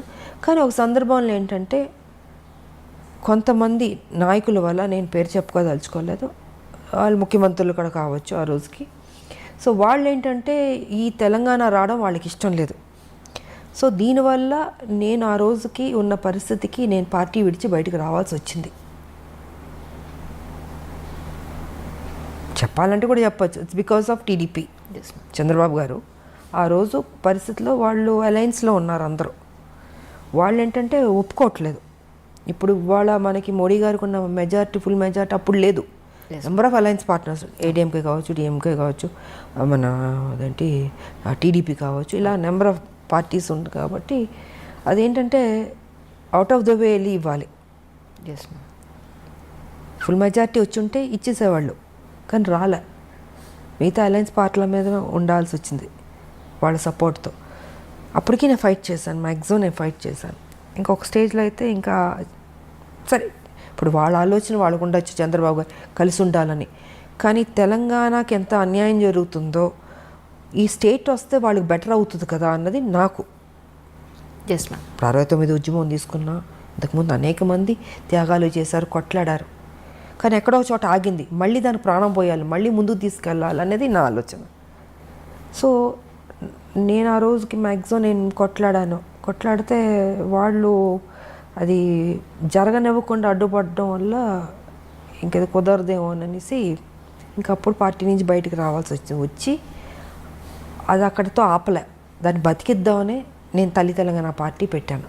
పెట్టి ప్రతి ఇష్యూ మీద కొట్లాడాను నేను. 4.5 years నడిపాను, 2009 వరకు. సో సో 2009 వరకు ఉన్నప్పుడు అప్పుడు టీఆర్ఎస్ వాళ్ళు వచ్చి నన్ను బతిమలాడి రమ్మని అసలు ఆలోచన లేదు నాకు, అసలు టీఆర్ఎస్లో వెళ్ళాలి లేదు. ఇవాళ కేసీఆర్ గారి గురించి మీకు అందరికీ బాగా తెలుసు, ఆ రోజు తెలిసే పరిస్థితిలో లేదు, కానీ నాకు తెలుసు. నాకు పెద్ద ఇంట్రెస్ట్ కూడా లేదు. నా పార్టీ ప్రెసిడెంట్ నేను 4.5 years నుంచి ప్రతి ఇష్యూస్, రైతులు కావచ్చు, స్థానికుల ఉద్యోగాలు కావచ్చు, మూసీ నది కావచ్చు, విష జ్వరాలు కావచ్చు, కరెంటు కావచ్చు, యువకుల ఇష్యూ కావచ్చు, ఉద్యోగస్తులు కావచ్చు, ఇవన్నీ ఇష్యూస్ ఒకటి కాదు. ఇంత కొట్లాడుతూ దూకుడుతూ వెళ్తున్నప్పుడు అప్పుడు వైఎస్ రాజశేఖర రెడ్డి గారు వీళ్ళు అందరూ అమ్మో ఈ అమ్మాయి బాగా దూకుడు మీద వెళ్తుంది అంటే బాగా చేస్తున్నాను నేను, నా డ్యూటీ నేను కరెక్ట్గా చేస్తున్నాను. కరెక్ట్. సో ఓ పక్కన మెచ్చుకునేవారు, బయట మెచ్చుకునేవారు. బట్ ఈ అమ్మాయి దూకుడు మీద వెళ్తే ఇంకా స్ట్రాంగ్ అయిపోతుంది, బలపడకూడదు అని కొంతమందికి ఉండొచ్చు. సో కేసీఆర్కి ఏంటి, ఆయనకి ఈవిడ స్ట్రాంగ్గా వెళ్తుంటే ఒక మహిళగా ఈవిడ రేపు బలపడిపోతే నేను వెనక్కి అయిపోతానేమో. అప్పుడు ఈ వాజ్ సో ఆయన అప్కమింగ్ అప్పుడు పార్టీ పెట్టుకుని 2001లో. సో ఈ అమ్మాయి ఇంత బోల్డ్గా వెళ్తుంది కదా, ఎందుకు లాగేస్తే బెటర్ కదా, ఆయన ఆలోచనలన్నీ నెగిటివ్ ఆలోచనలు. నాకు కొంతవరకు అర్థమైపోయింది ఈయన కరెక్ట్గా ఉండడని. బట్ ఈయన ఏంటంటే మనుషులు కబురు పెట్టి జయశంకర్ గారు మేధావులు వాళ్ళతో వీళ్ళతో ఏంటంటే మర్జ్ చేయమని నా మీద ఫోర్స్ పెట్టేవారు. నేను ఎందుకు అంటాను, రెండూ ఒక కాజ్ మీద వెళ్తున్నప్పుడు మీరు తెలంగాణ కోసం, నేను తెలంగాణ కోసం. మీరు ఇప్పుడు వచ్చారు, నేను 98 నుంచి నేను మొదలు పెట్టాను. సో ఇద్దరం కలిసి ఉద్యమాలు చేద్దామండి, నేను ఎందుకు నా పార్టీ మీ దాంట్లో విలీనం చేయాలి. ఆయన ఏంటంటే డొంక తిరుగుడు తిప్పి మిగతా మేధావులతోటి జయశంకర్ గారితో అందరి మీద ఇలా కాదు ఇలా బాగుంటుంది, ఇలా కాదు ఇలా బాగుంటుంది అనేసి చాలా డిస్కషన్స్ జరిగినాయి. ఇంకా ఆఖరికి ఏం తీసుకొచ్చాడంటే ఇంక మనం ఏదో కరెక్ట్ కాదు వాళ్ళే కరెక్ట్ అన్న ఫీలింగ్తో చేపించి కొన్ని కుట్రలు చేసి ఇంకా కాన్ఫరెన్స్ స్టేజ్లో నేను విలీనం చేయాల్సి వచ్చింది. లేకపోతే విలీనం చేసి ఉండేది అది కాదు.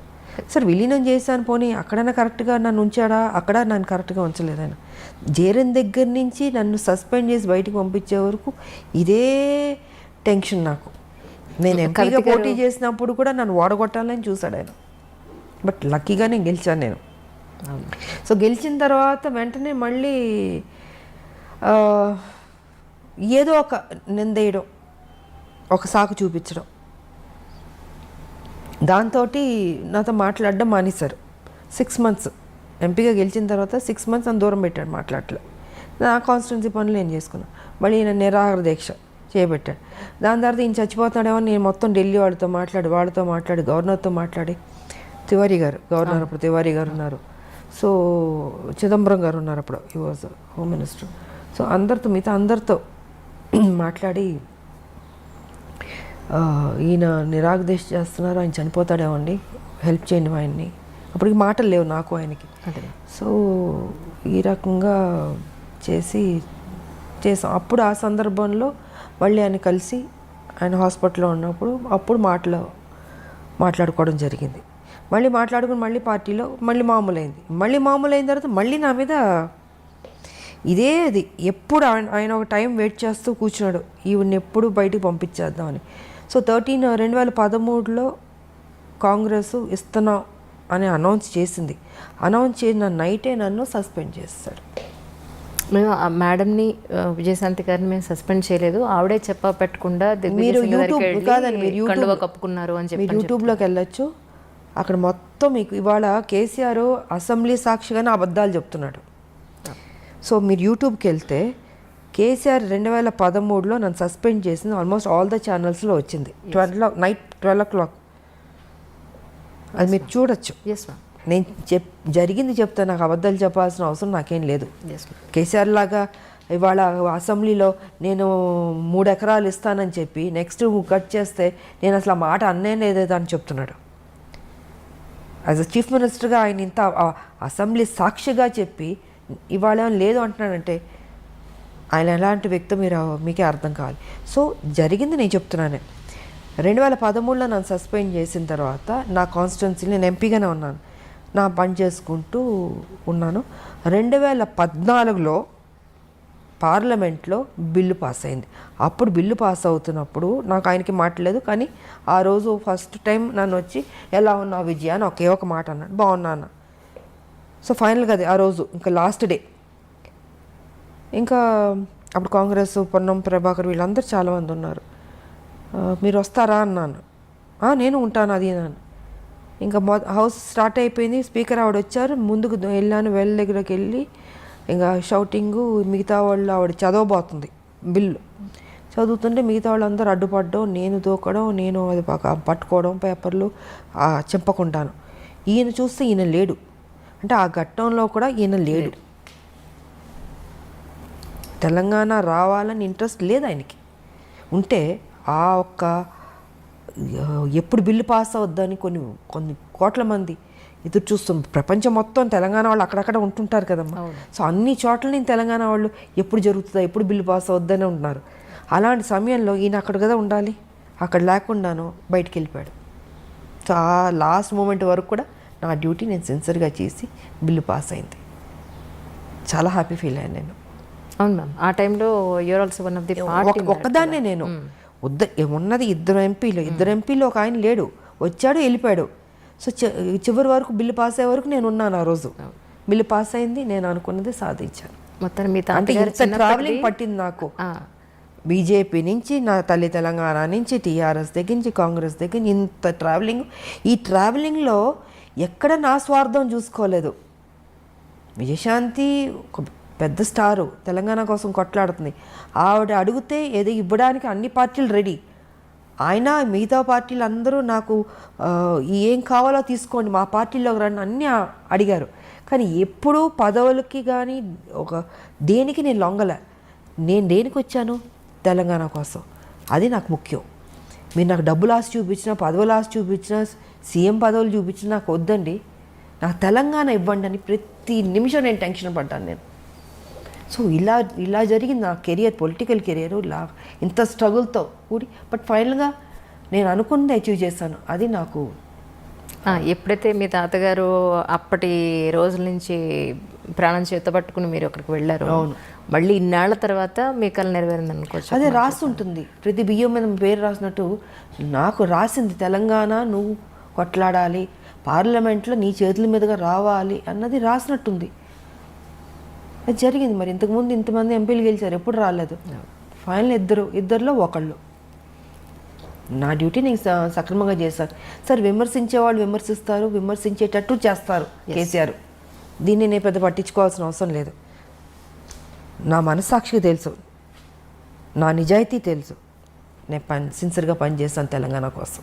రీసెంట్గా బీజేపీలో నాయకులు ఒక ఆయన అన్నారు ఏంటంటే, విజయశాంతి గారికి ఇప్పుడు కమింగ్ ఎలక్షన్స్లో ప్రత్యక్ష రాజకీయాల్లో పోటీ చేస్తున్నారండి, ఒక పెద్ద పోస్ట్ రాబోతోంది. ఎందుకు అని అంటే ఆవిడకి దేని మీద ఆశ లేదు, వాళ్ళకంటూ ఎవరున్నారండి, మొగుడు పెళ్ళం వాళ్ళిద్దరు తప్ప వాళ్ళకి ఇంకేం కావాలి. ఇప్పుడు వెనకాతల పిల్లలు ఉన్నారు, లేకపోతే ఇంకా పెద్ద ఫ్యామిలీ ఉంది, వాళ్ళ కోసం కూడబెట్టాలి అనేది లేదు. ఆవిడకి ఇంకేం కావాలి, సొసైటీ గురించి తప్ప ఇంకా పెద్దగా ఆలోచించే పరిస్థితి లేదు. మేడం అయితే ఆ పరిస్థితిలో ఉన్నారు కాబట్టి ఇప్పుడు ప్రత్యక్ష రాజకీయాల్లో చాలా డైరెక్ట్గా ఇప్పుడు నెక్స్ట్ ఎన్నికల్లో మీకు ఒక మంచి పోస్ట్ రాబోతోంది అని చెప్పని అన్నారు. ఇది ఎంతవరకు నిజం అంటారు?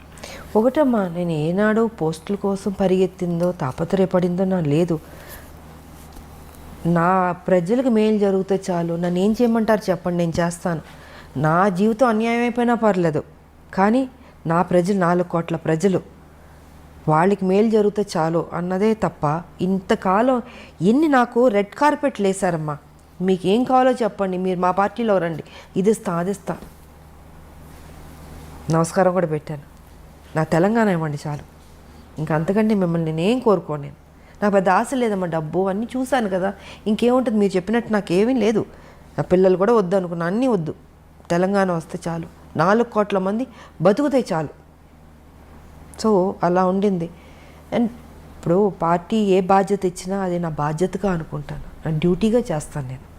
అయ్యో అది పెద్ద పోస్టు, ఇది పోస్టు, నాకేమీ లేదు. ఎంత పెద్ద, ఎందుకంటే ఇంకా పెద్దది హిమాలయ అంత పెద్దది ఇచ్చినా కూడా ఇదే విజయశాంతి, అదే బాధ్యత, అదే సేవ ప్రజలకి. ఎందుకు పిల్లలు లేరు, ఇంక దేనికి నేనేం చేసుకోవాలి? నేను మా హస్బెండ్ ఇద్దరమే తెలంగాణ కోసం అన్నీ పక్కన పెట్టేశాను. సో ప్రజలకు బాగా జరిగింది అనుకో. నా బాధ ఇవాళ ఏంటంటే ఇంత కష్టపడి తెలంగాణ సాధించాం, 1200 మంది చనిపోయారు, వాళ్ళ ఆత్మ శాంతించాలంటే అసలు సిసలైన తెలంగాణ రావాలి అనుకుంటే ఆ తెలంగాణ రాలే, దోపిడీ తెలంగాణ జరుగుతుంది. ఇది నాకు బాధగా ఉంది. దీని మీద నేను ఫైట్ చేస్తున్నాను. నేను కేసీఆర్ గారు కూడా ఒక్కసారి మేము గుండె మీద చేపెట్టుకుని ఆలోచించండి, మీరు చేస్తుంది రైట్ ఆర్ రాంగా అని. మీకు వయసు అయిపోయింది, ఇంకెంతకాలం బతుకుంటారు? కనీసం మీరు వెళ్ళే లోపల మంచి చేసి వెళ్ళాలన్న ఆలోచన మీకు తట్టట్లేదు కేసీఆర్ గారు. మనం ఎన్ని మాటలు మాట్లాడుకున్నాం తెలంగాణ, ఎన్ని విషయాలు మనం డిస్కస్ చేస్తాం తెలంగాణ. ఇవాళ ఏమైపోయింది? మీకు ఎలా మనసు వస్తుంది ఆ అమాయక ప్రజల్ని మోసం చేయాలని? మీకు దేవుని భక్తి ఉంటుంది. ఒకసారి ఆలోచించండి. ఇంత అబద్ధం, ఇంత మోసం అండి. ఇంత డబ్బు తిన్నారు కదా, ఏం చేసుకుంటాడు ఆయన చెప్పండి? 1,00,000 కోట్ల పైన మీరు తీసుకున్నారు తెలుసు అందరికీ. ఏం చేసుకుంటారు? ఆల్మోస్ట్ మీరు 70కి వెళ్ళబోతున్నట్టున్నారు. ఏం తినడానికి ఉండదమ్మా, తినేది ఇంతే తింటాం. కానీ మీరు కొంచెం మారండి. నేను అదే అంటున్నా, కేసీఆర్ గారు మీరు ఇప్పుడైనా మారండి. 2 సార్లు మీకు ప్రజలు అవకాశం ఇచ్చారు.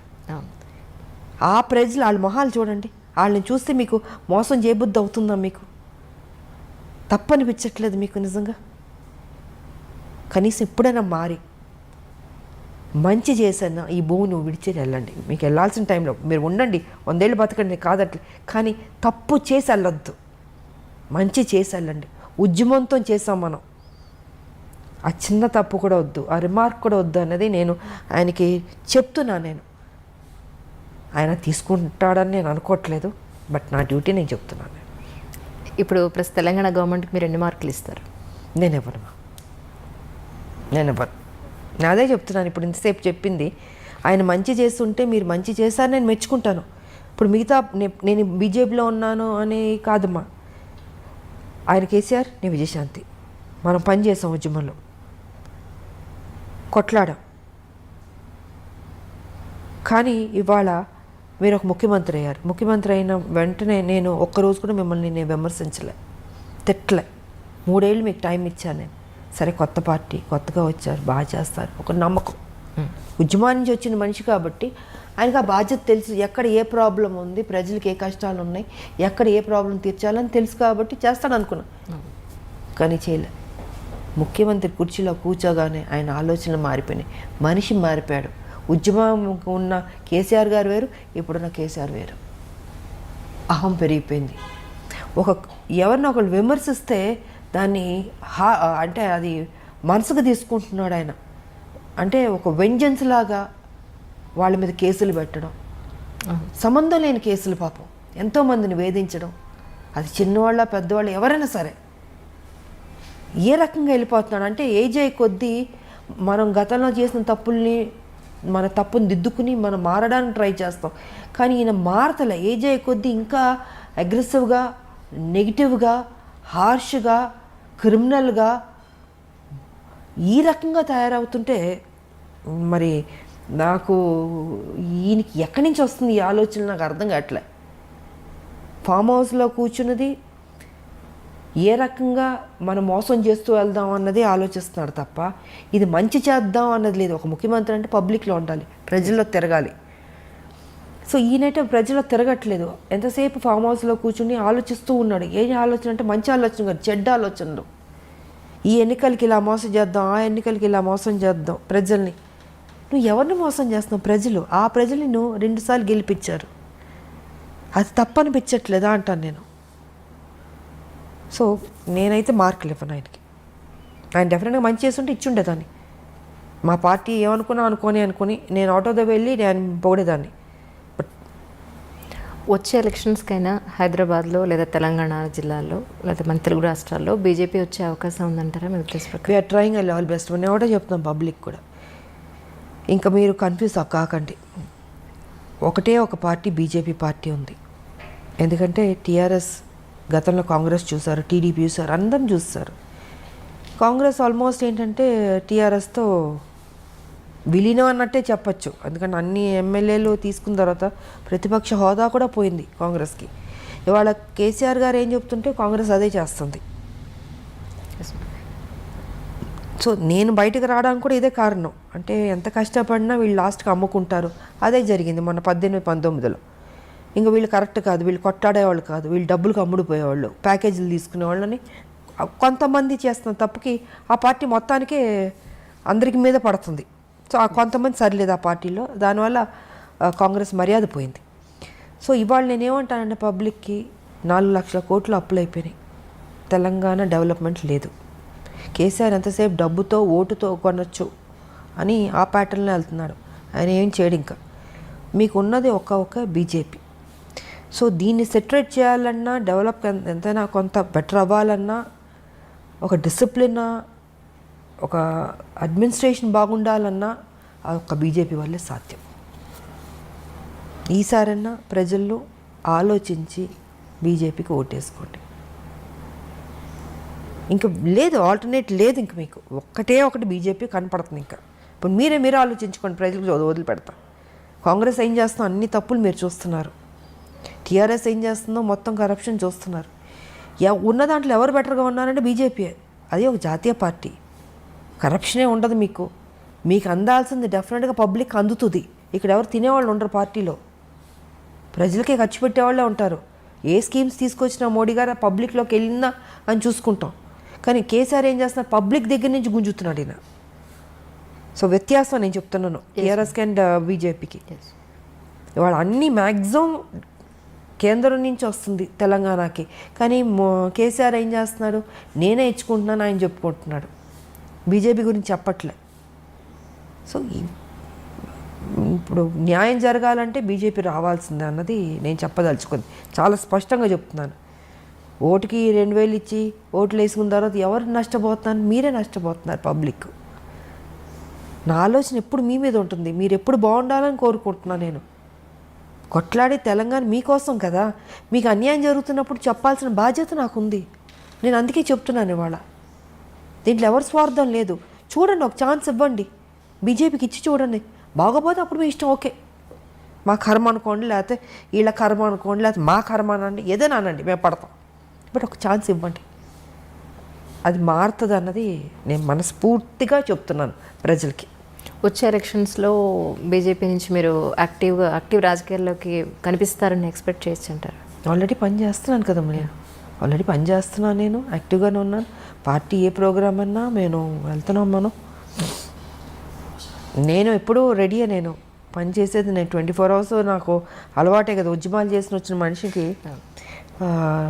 పోలీస్ స్టేషన్లు చూసాం, జైళ్ళు చూసాం, ఖైదీలు చూసాం, సామాన్య ప్రజలు చూసాం, కోర్టు మెట్లు ఎక్కాం, రోడ్ల మీద కూర్చున్నాం, తిండి తిప్పలు లేకుండా పనిచేసిన రోజులు ఉన్నాయి కదా.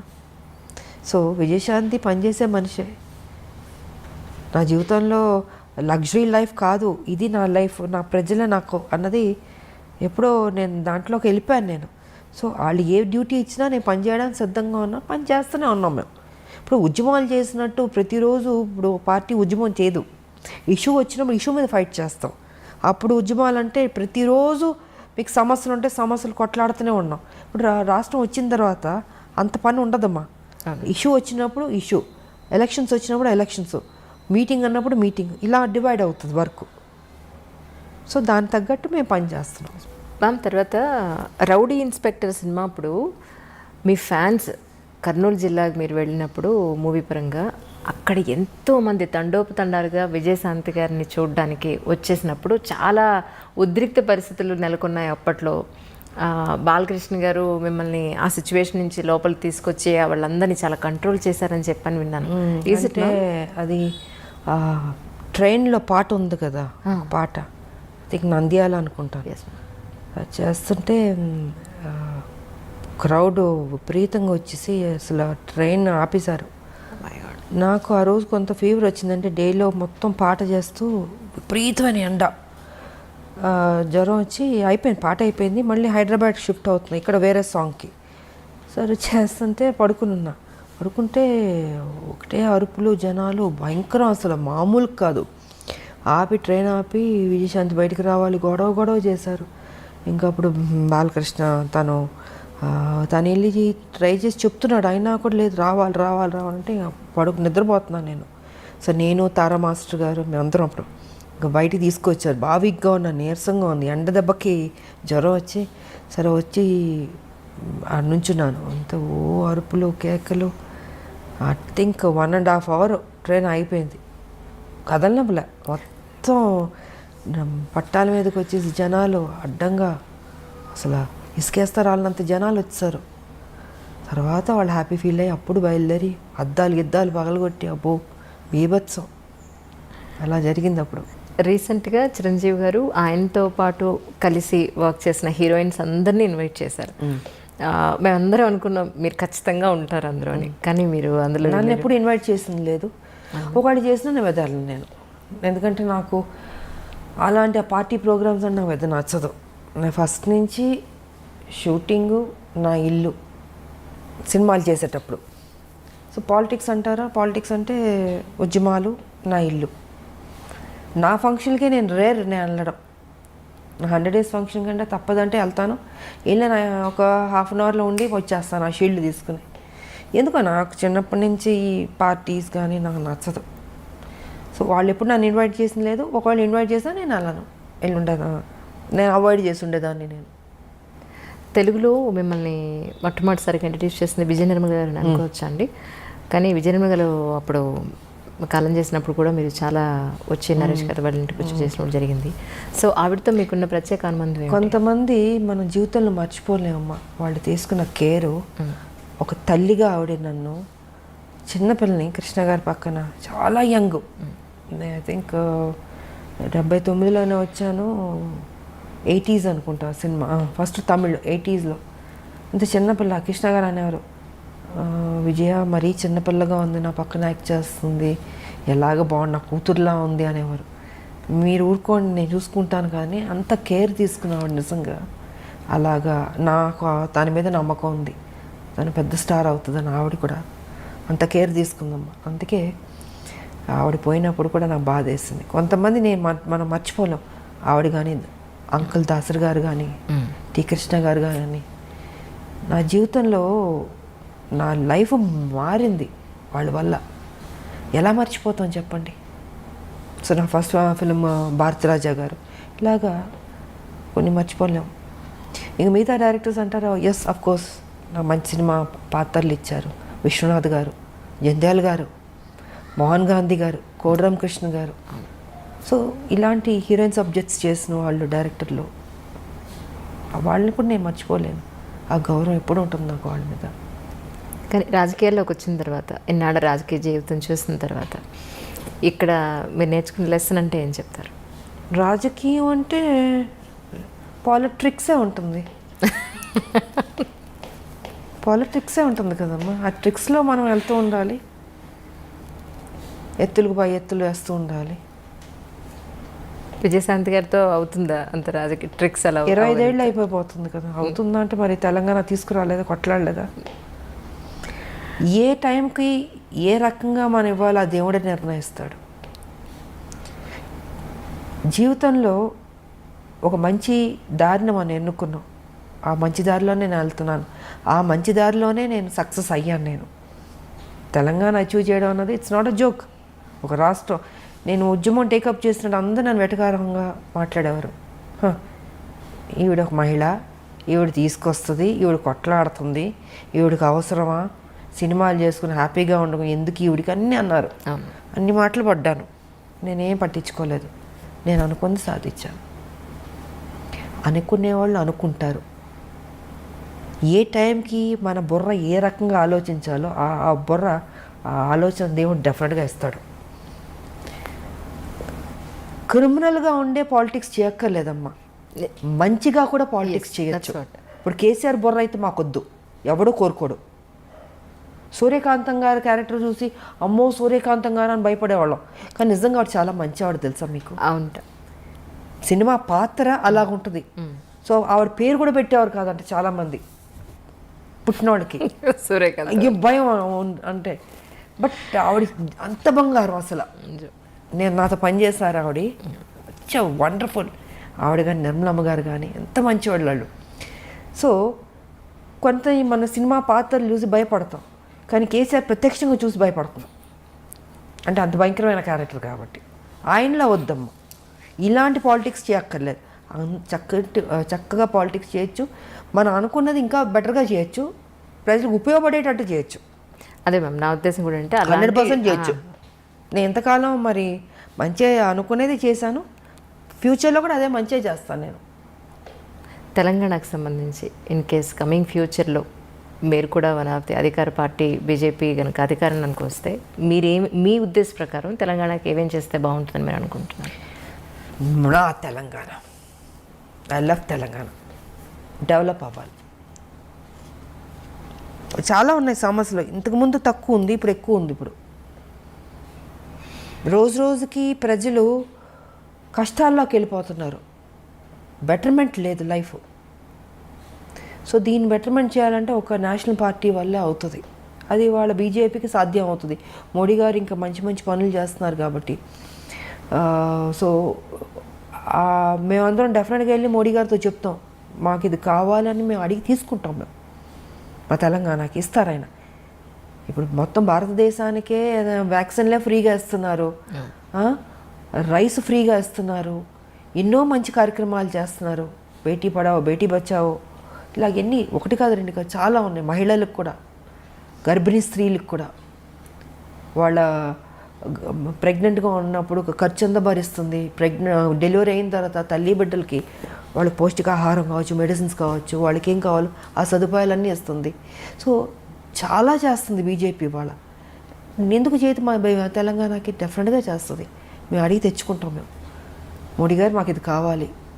రేపు దేవుడి దయ వల్ల బీజేపీ తెలంగాణలో వచ్చిందనుకోండి, నిజంగా ప్రజల కష్టాలు తీరినట్టే అని నేను అనుకుంటున్నాను. నేను ఎందుకంటే మేము ఊరుకోం, మేము కొట్లాడైనా తెచ్చుకుంటాం. బట్ కొట్లాడాల్సిన అవసరం కూడా లేదు. డెఫినెట్గా ఈ సమస్య ఉందంటే మోడీ గారు డెఫినెట్గా చేస్తారు. ఆయన ఇచ్చారు స్మార్ట్ సిటీ అని వరంగల్కి ఇస్తే చేజార్చుకున్నాడు ఈయన కేసీఆర్, ఉపయోగించుకోలేదు. ఎయిర్పోర్ట్లో ఇస్తే అక్కడ మామనూరులో వరంగల్లో ఇంతకుముందు ఉండేది, దానికి ల్యాండ్ ఇవ్వండి ఎయిర్పోర్ట్ ఇస్తారంటే అది కూడా చేయలే. అంటే ఎంత కేర్లెస్. సో ఇలాంటి వాళ్ళకు వద్దు, మాకు మా బీజేపీ వస్తే డెఫినెట్గా మంచి జరుగుతుంది, 100% డెవలప్ అవుతుంది అన్నది నా నమ్మకం. ఇటు రాజకీయ పరంగా కానీ, సినిమా రంగం పరంగా కానీ, ఇంకా ఇప్పుడు ఒక పాట కూడా పాడినట్టున్నారు మీరు ఒక సినిమాలో కదా, భారతరత్న. భారతరత్న ఒక పాటకు మీ గొంతును కూడా వినిపించడం జరిగింది. ఉదిత్ నారాయణ గారు నేను పాడా. నిజంగా అసలు తర్వాత అనిపించిందా మీకు ఇంకొక పాట ఎప్పుడైనా పాడే అవకాశం దొరికితే బాగుండని ఎప్పుడైనా అనిపించింది? ఎందుకు ఆ రోజు కోటరామకృష్ణ గారు అమ్మ ఇది పాడితే బాగుంటుందని చెప్తే ఇంకా ఆలోచన నాకు ఎప్పుడు లేదు. ఇంకా ఆయన అడిగారు కాబట్టి ఆయన దగ్గరుండి తీసుకెళ్ళి పాడిచ్చారు. బాగానే పాడారు, చాలా బాగా మంచి హిట్ అయింది మ్యామ్ అది సాంగ్. బాగానే పాడినట్టు. సంగీతం నేర్చుకున్నారు మ్యామ్? చిన్నప్పుడు కొంచెం నేర్చుకున్నాను. అవునా? కొంచెం నేర్చుకున్నాను. నాకు ఇష్టం పాటలు పాడడం, నాకు ఇష్టం. ఇప్పుడు ఆ రోజు పాడాను నేను. మీకోసం మీరు ఒకరు ఉన్నప్పుడు మీ పాట మీరు ఎప్పుడైనా విన్నారా? అంటే మిమ్మల్ని మీరు రిలాక్స్ చేసుకోవడం కోసం. పాట అంటే నాకు ఇళయరాజా గారి సాంగ్స్ ఇష్టం కాబట్టి అప్పుడప్పుడు నేను వింటుంటాను. నేను అవును, ప్రశాంతంగా మెలోడీ సాంగ్స్ అన్నీ బాగుంటాయి, ఇష్టం వింటుంటాను. ఇది పాడమంటారా? ఇప్పుడు వద్దు, ఇది ఇంటర్వ్యూ. సరదాగా పాడుకునే రోజులన్నీ పోయినాయి, ఇప్పుడు అంతా కొట్లాడే రోజుల దగ్గర ఉంది ఇప్పుడు. ఎందుకంటే టీఆర్ఎస్ మీద కొట్లాడాలి, ఈ రాష్ట్రంలో తెలంగాణలో బీజేపీని తీసుకురావాలి. సో మా మైండ్ అంతా వాటి మీద ఉంటుంది. యాక్ట్ చేయడం, పాటలు పాడడం, ఇవన్నీ ఆ రోజులు అయిపోయినాయి. పూర్తిగా గంభీరంలోకి దిగిపోయారు. ఇక పెద్దవాళ్ళం అవుతున్నప్పుడు ఇంకా చిన్నపిల్లలం కాదు కదా. సో బాధ్యత ఉంది, పెద్ద బాధ్యత. బీజేపీ అందరూ పనిచేయాలి బీజేపీలో. సో అండ్ తెలంగాణ ఎలా తీసుకొచ్చాం, ఎంత కష్టపడ్డాం, అందరూ ఎంత సాక్రిఫైస్ చేస్తారో. ఇవాళ తెలంగాణలో బీజేపీ తేడానికి అందరూ కష్టపడాలి. ఇది సో మా సంజయ్ గారు కానీ, నేను కానీ, ఇప్పుడు ఈటల రాజేంద్ర గారు, అరవింద్ గారు, ఇలాగ అందరూ ఉన్నారు. మ్యాక్సిమం బాగా కొట్లాడే వాళ్ళు ఉన్నాం. మేము యుద్ధం చేయడానికి సిద్ధంగా ఉన్నాం. ఇప్పుడే కేసీఆర్ గారు కూడా అన్నారు కదా, బీజేపీ మీద యుద్ధానికి రెడీ అన్నాడు కదా. సో మేము వెయిటింగ్లో ఉన్నాం, ఎప్పుడు వస్తాడా, కత్తులు కటారాలు కూడా తీసుకురాడు ఆయన. మేమే ఇద్దాం అనుకుంటున్నాం ఆయనకి. ఎందుకంటే ఆయన పాపం అంటాడు కానీ రాడు. ఆయన సంగతి నాకు బాగా తెలుసు కదా. సో వస్తారా రాలా, లేకపోతే ఆయనే గుంజుకొచ్చి వార్ ఫీల్డ్లో పెట్టి కత్తులు కటారాలు నేనే కొని ఇచ్చి చేస్తా అన్నారు కదా మా బీజేపీతో, రండి రెడీ అని చెప్దాం అనుకుంటున్నాను. పేపర్ కానీ ఎలక్ట్రానిక్ మీడియా కానీ ప్రింట్ మీడియా కానీ మీరు ఈ మధ్యకాలంలో ఒక నెల రోజులుగా చూస్తూ ఉండి ఉంటారు. మా ఎలక్షన్స్కి సంబంధించి చాలా హంగామా నడుస్తుంది. సో మీరు ఇంతకాలం మాలో మెంబర్షిప్ తీసుకోకపోవడానికి కారణం తెలుసుకోవచ్చు? తీసుకోపోవడానికి కాదు, అంటే ఒక స్టేజ్లో ఒక ఇష్యూ మీద నాకు నచ్చలే, డిఫరెన్సెస్ వచ్చింది. ఎదుటి వాళ్ళు ఆ రోజు అధ్యక్షులు పోటీ చేయబోతున్న వాళ్ళు మాట్లాడిన పద్ధతితో నాకు ఎందుకో నచ్చలే. సో ఆ ఇష్యూ మీద డిఫరెన్సెస్ వచ్చి నాకు అక్కర్లేదని ఆ రోజు నుంచి నేను తీసుకోలేదు. నేను తీసుకోపోయినా చేశాను నేను సినిమాలు. దాసనారాయణరావు గారి తర్వాత ఫిల్మ్ ఇండస్ట్రీకి మళ్ళీ అంత సమర్థత గల వ్యక్తి ఎవరు లేరు అని చెప్పని అనుకుంటున్న తరుణంలో డెఫినెట్గా దాసరి గారు ఆయనది ఎవరు, ఆయన ఓపిక, ఆయన కొట్లాడడం, అందరినీ దగ్గర తీసుకుంటాడు ఆయన అంకుల్. ఆ లక్షణాలు మీలో ఉన్నాయేమో అని నేను అనుకుంటున్నాను. ఎందుకంటే నేను లాస్ట్ టైం మీ పుట్టినరోజు అప్పుడు కూడా నేను చూశాను ఎంతమంది మీకోసం అమ్మాయిలు అబ్బాయిలు చిన్నపిల్లలు వయోభేదం లేకుండా పార్టీలతో సంబంధం లేకుండా ఎంతోమంది వాళ్ళ కష్టాలు మీతో చెప్పుకోవడానికి మిమ్మల్ని ఒకసారి కలిసి కాస్త స్వాతంత్రం పొందడానికి ఎంతోమంది వచ్చారు, నేను చూశాను. సో మీరు కూడా ఒక మెంబర్ అయి ఉంటే ఏమో మీరు చేయగలిగేంత మీ వంతు మీరు చేస్తుండేవాళ్ళు. నాకు ఆల్రెడీ బాధ్యత పెద్దది ఉంది కదమ్మా. ఆల్రెడీ నాకు తెలంగాణలో మా బీజేపీ కొట్లాడుతుంది అంటే ఆ టీఆర్ఎస్ కరప్టెడ్ పార్టీని దించాలి, దించాలి. సో మాకు అది సరిపోద్దా? అది ఎందుకు ఉన్నారు కదా, పెద్దలు ఉన్నారు మాలో. వాళ్ళు ఐ థింక్ ఎలక్షన్స్ అయిపోయినాయి కాబట్టి ఉంటారు, ఎవరో ఒకళ్ళు డిసైడ్ చేసుకుని ఉంటే బెటర్. ఉండాలి, ఒక పెద్ద దిక్కు అన్నది ఉండాలి, క్రమశిక్షణ ఉండాలి. ఫస్ట్ క్రమశిక్షణ పోయింది. ఆ క్రమశిక్షణ ఎందుకు పోయిందో నాకైతే అర్థం కావట్లేదు. బాగోదు, చూడడానికి కూడా బాగోదు కదా. సో అది ఎవరన్నా ఒకళ్ళు దాంట్లోనే అందరూ కూర్చుని డిసైడ్ చేసి ఒకళ్ళకి ఆ బాధ్యత ఇస్తే బెటర్ అన్నది నా అభిప్రాయం. ఇక్కడ కూడా లోకల్ నాన్ లోకల్ అనేది కొంత టాక్ వినపడుతుంది, దీని మీద మీ అభిప్రాయం ఏంటి మ్యామ్? ఒకటమ్మా, ఇప్పుడు మన తెలుగు వాళ్ళం కాబట్టి తెలుగు వాళ్ళు ఎక్కువ మంది రావాలని కోరుకోవడంలో తప్పులేదు. ఇది ఎప్పటి నుంచో చాలామంది, అంటే ఇంకొకళ్ళు బయట నుంచి వచ్చేవారన్న వాళ్ళని అవమానించడం కాదు. ఏ ఒక్క రాష్ట్రం నుంచైనా వచ్చేవాళ్ళు వస్తుంటారు, చేసేవాళ్ళు పని చేస్తుంటారు. కానీ చాలా కాలం నుంచి తెలుగు ఆర్టిస్టులు అన్నది ఎక్కువ రావట్లేదు. హీరోయిన్స్ కూడా ఎక్కువ మంది లేరు. ఇప్పుడు మా టైంలో మేము ఉండేవాళ్ళం, బట్ బయట హీరోయిన్స్ కూడా వచ్చేవారు. బట్ ఎందుకో తెలీదు అది రావట్లేదు. సో మన తెలుగు వాళ్ళు ఎక్కువ మంది ఆర్టిస్టులు, హీరోయిన్లు కావచ్చు, హీరోలు కావచ్చు, మిగతా క్యారెక్టర్ ఆర్టిస్టులు కావచ్చు, తెలుగు సినిమాకి సంబంధించిన తెలుగు వాళ్ళు ఎక్కువ ఉంటే బాగుంటుంది అన్నది ఇది ఎప్పటి నుంచో జరుగుతుంది ఇది. బట్ ఏదైనా మనం పక్క రాష్ట్రాల నుంచి వచ్చిన వాళ్ళని మనం అవమానించడం కూడా తప్పది. మనం తెలుగు వాళ్ళం, మనం గౌరవించేవాళ్ళం, ఆప్యాయతగా దగ్గర తీసుకునేవాళ్ళం, మర్యాద ఇచ్చేవాళ్ళం. సో కుటుంబంలా చూసేవాళ్ళం మనం. కాబట్టి మనం ఇంకొకళ్ళని విమర్శన చేయడం కూడా తప్పు. ఇప్పుడు మనం ఉన్నాం, మేము వేరే లాంగ్వేజ్కి వెళ్ళి పని చేయట్లేదు, అప్పుడు వాళ్ళు కూడా అనుకోవచ్చు కదా మన గురించి. సో ఆలోచన కరెక్ట్ కాదు అది. ఎవరి టాలెంట్ వాళ్ళది. తెలుగు వాళ్ళు ఎక్కువ మంది ఉంటే ఈ ప్రాబ్లం ఉండేది కదా, లేరు కదా. లేకపోబట్టి పక్క రాష్ట్రాల నుంచి వాళ్ళని వెళ్ళి తీసుకుంటున్నారు. ఎవరేం చేయగలుగుతారు? ఇప్పుడు ఎవరన్నా ఎక్కువ మంది మేము నటిస్తామని ముందుకు వచ్చిన వాళ్ళు వద్దు అని ఎవరు అనలేదు కదా. ఆల్మోస్ట్ తగ్గిపోయింది. ఎందుకు మరి? కారణం భయమో లేకపోతే ఇంట్రెస్ట్ లేకపోవడం చాలామందికి,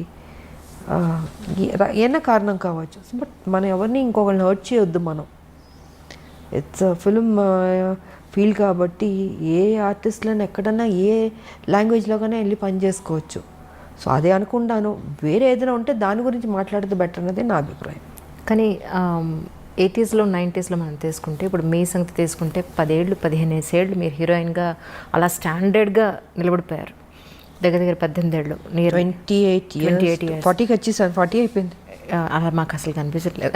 40 years కానీ ఇప్పుడు చూస్తే హీరోయిన్స్ హార్డ్లీ 4 years 5 years తర్వాత మళ్ళీ అసలు మనకు అంత స్టాండర్డ్స్ ఎక్కడ మనకి కనిపించట్లేదనే చెప్పుకోవాలి. ఇప్పుడు శ్రీదేవి గారు కానీ మీరు కానీ కొంతమంది నేమ్స్ తీసుకుంటే అన్ని సంవత్సరాలు ఆ హీరోయిన్ అనే ఒక కిరీటాన్ని అన్ని సంవత్సరాల పాటు లాక్కుని రాగలిగారు.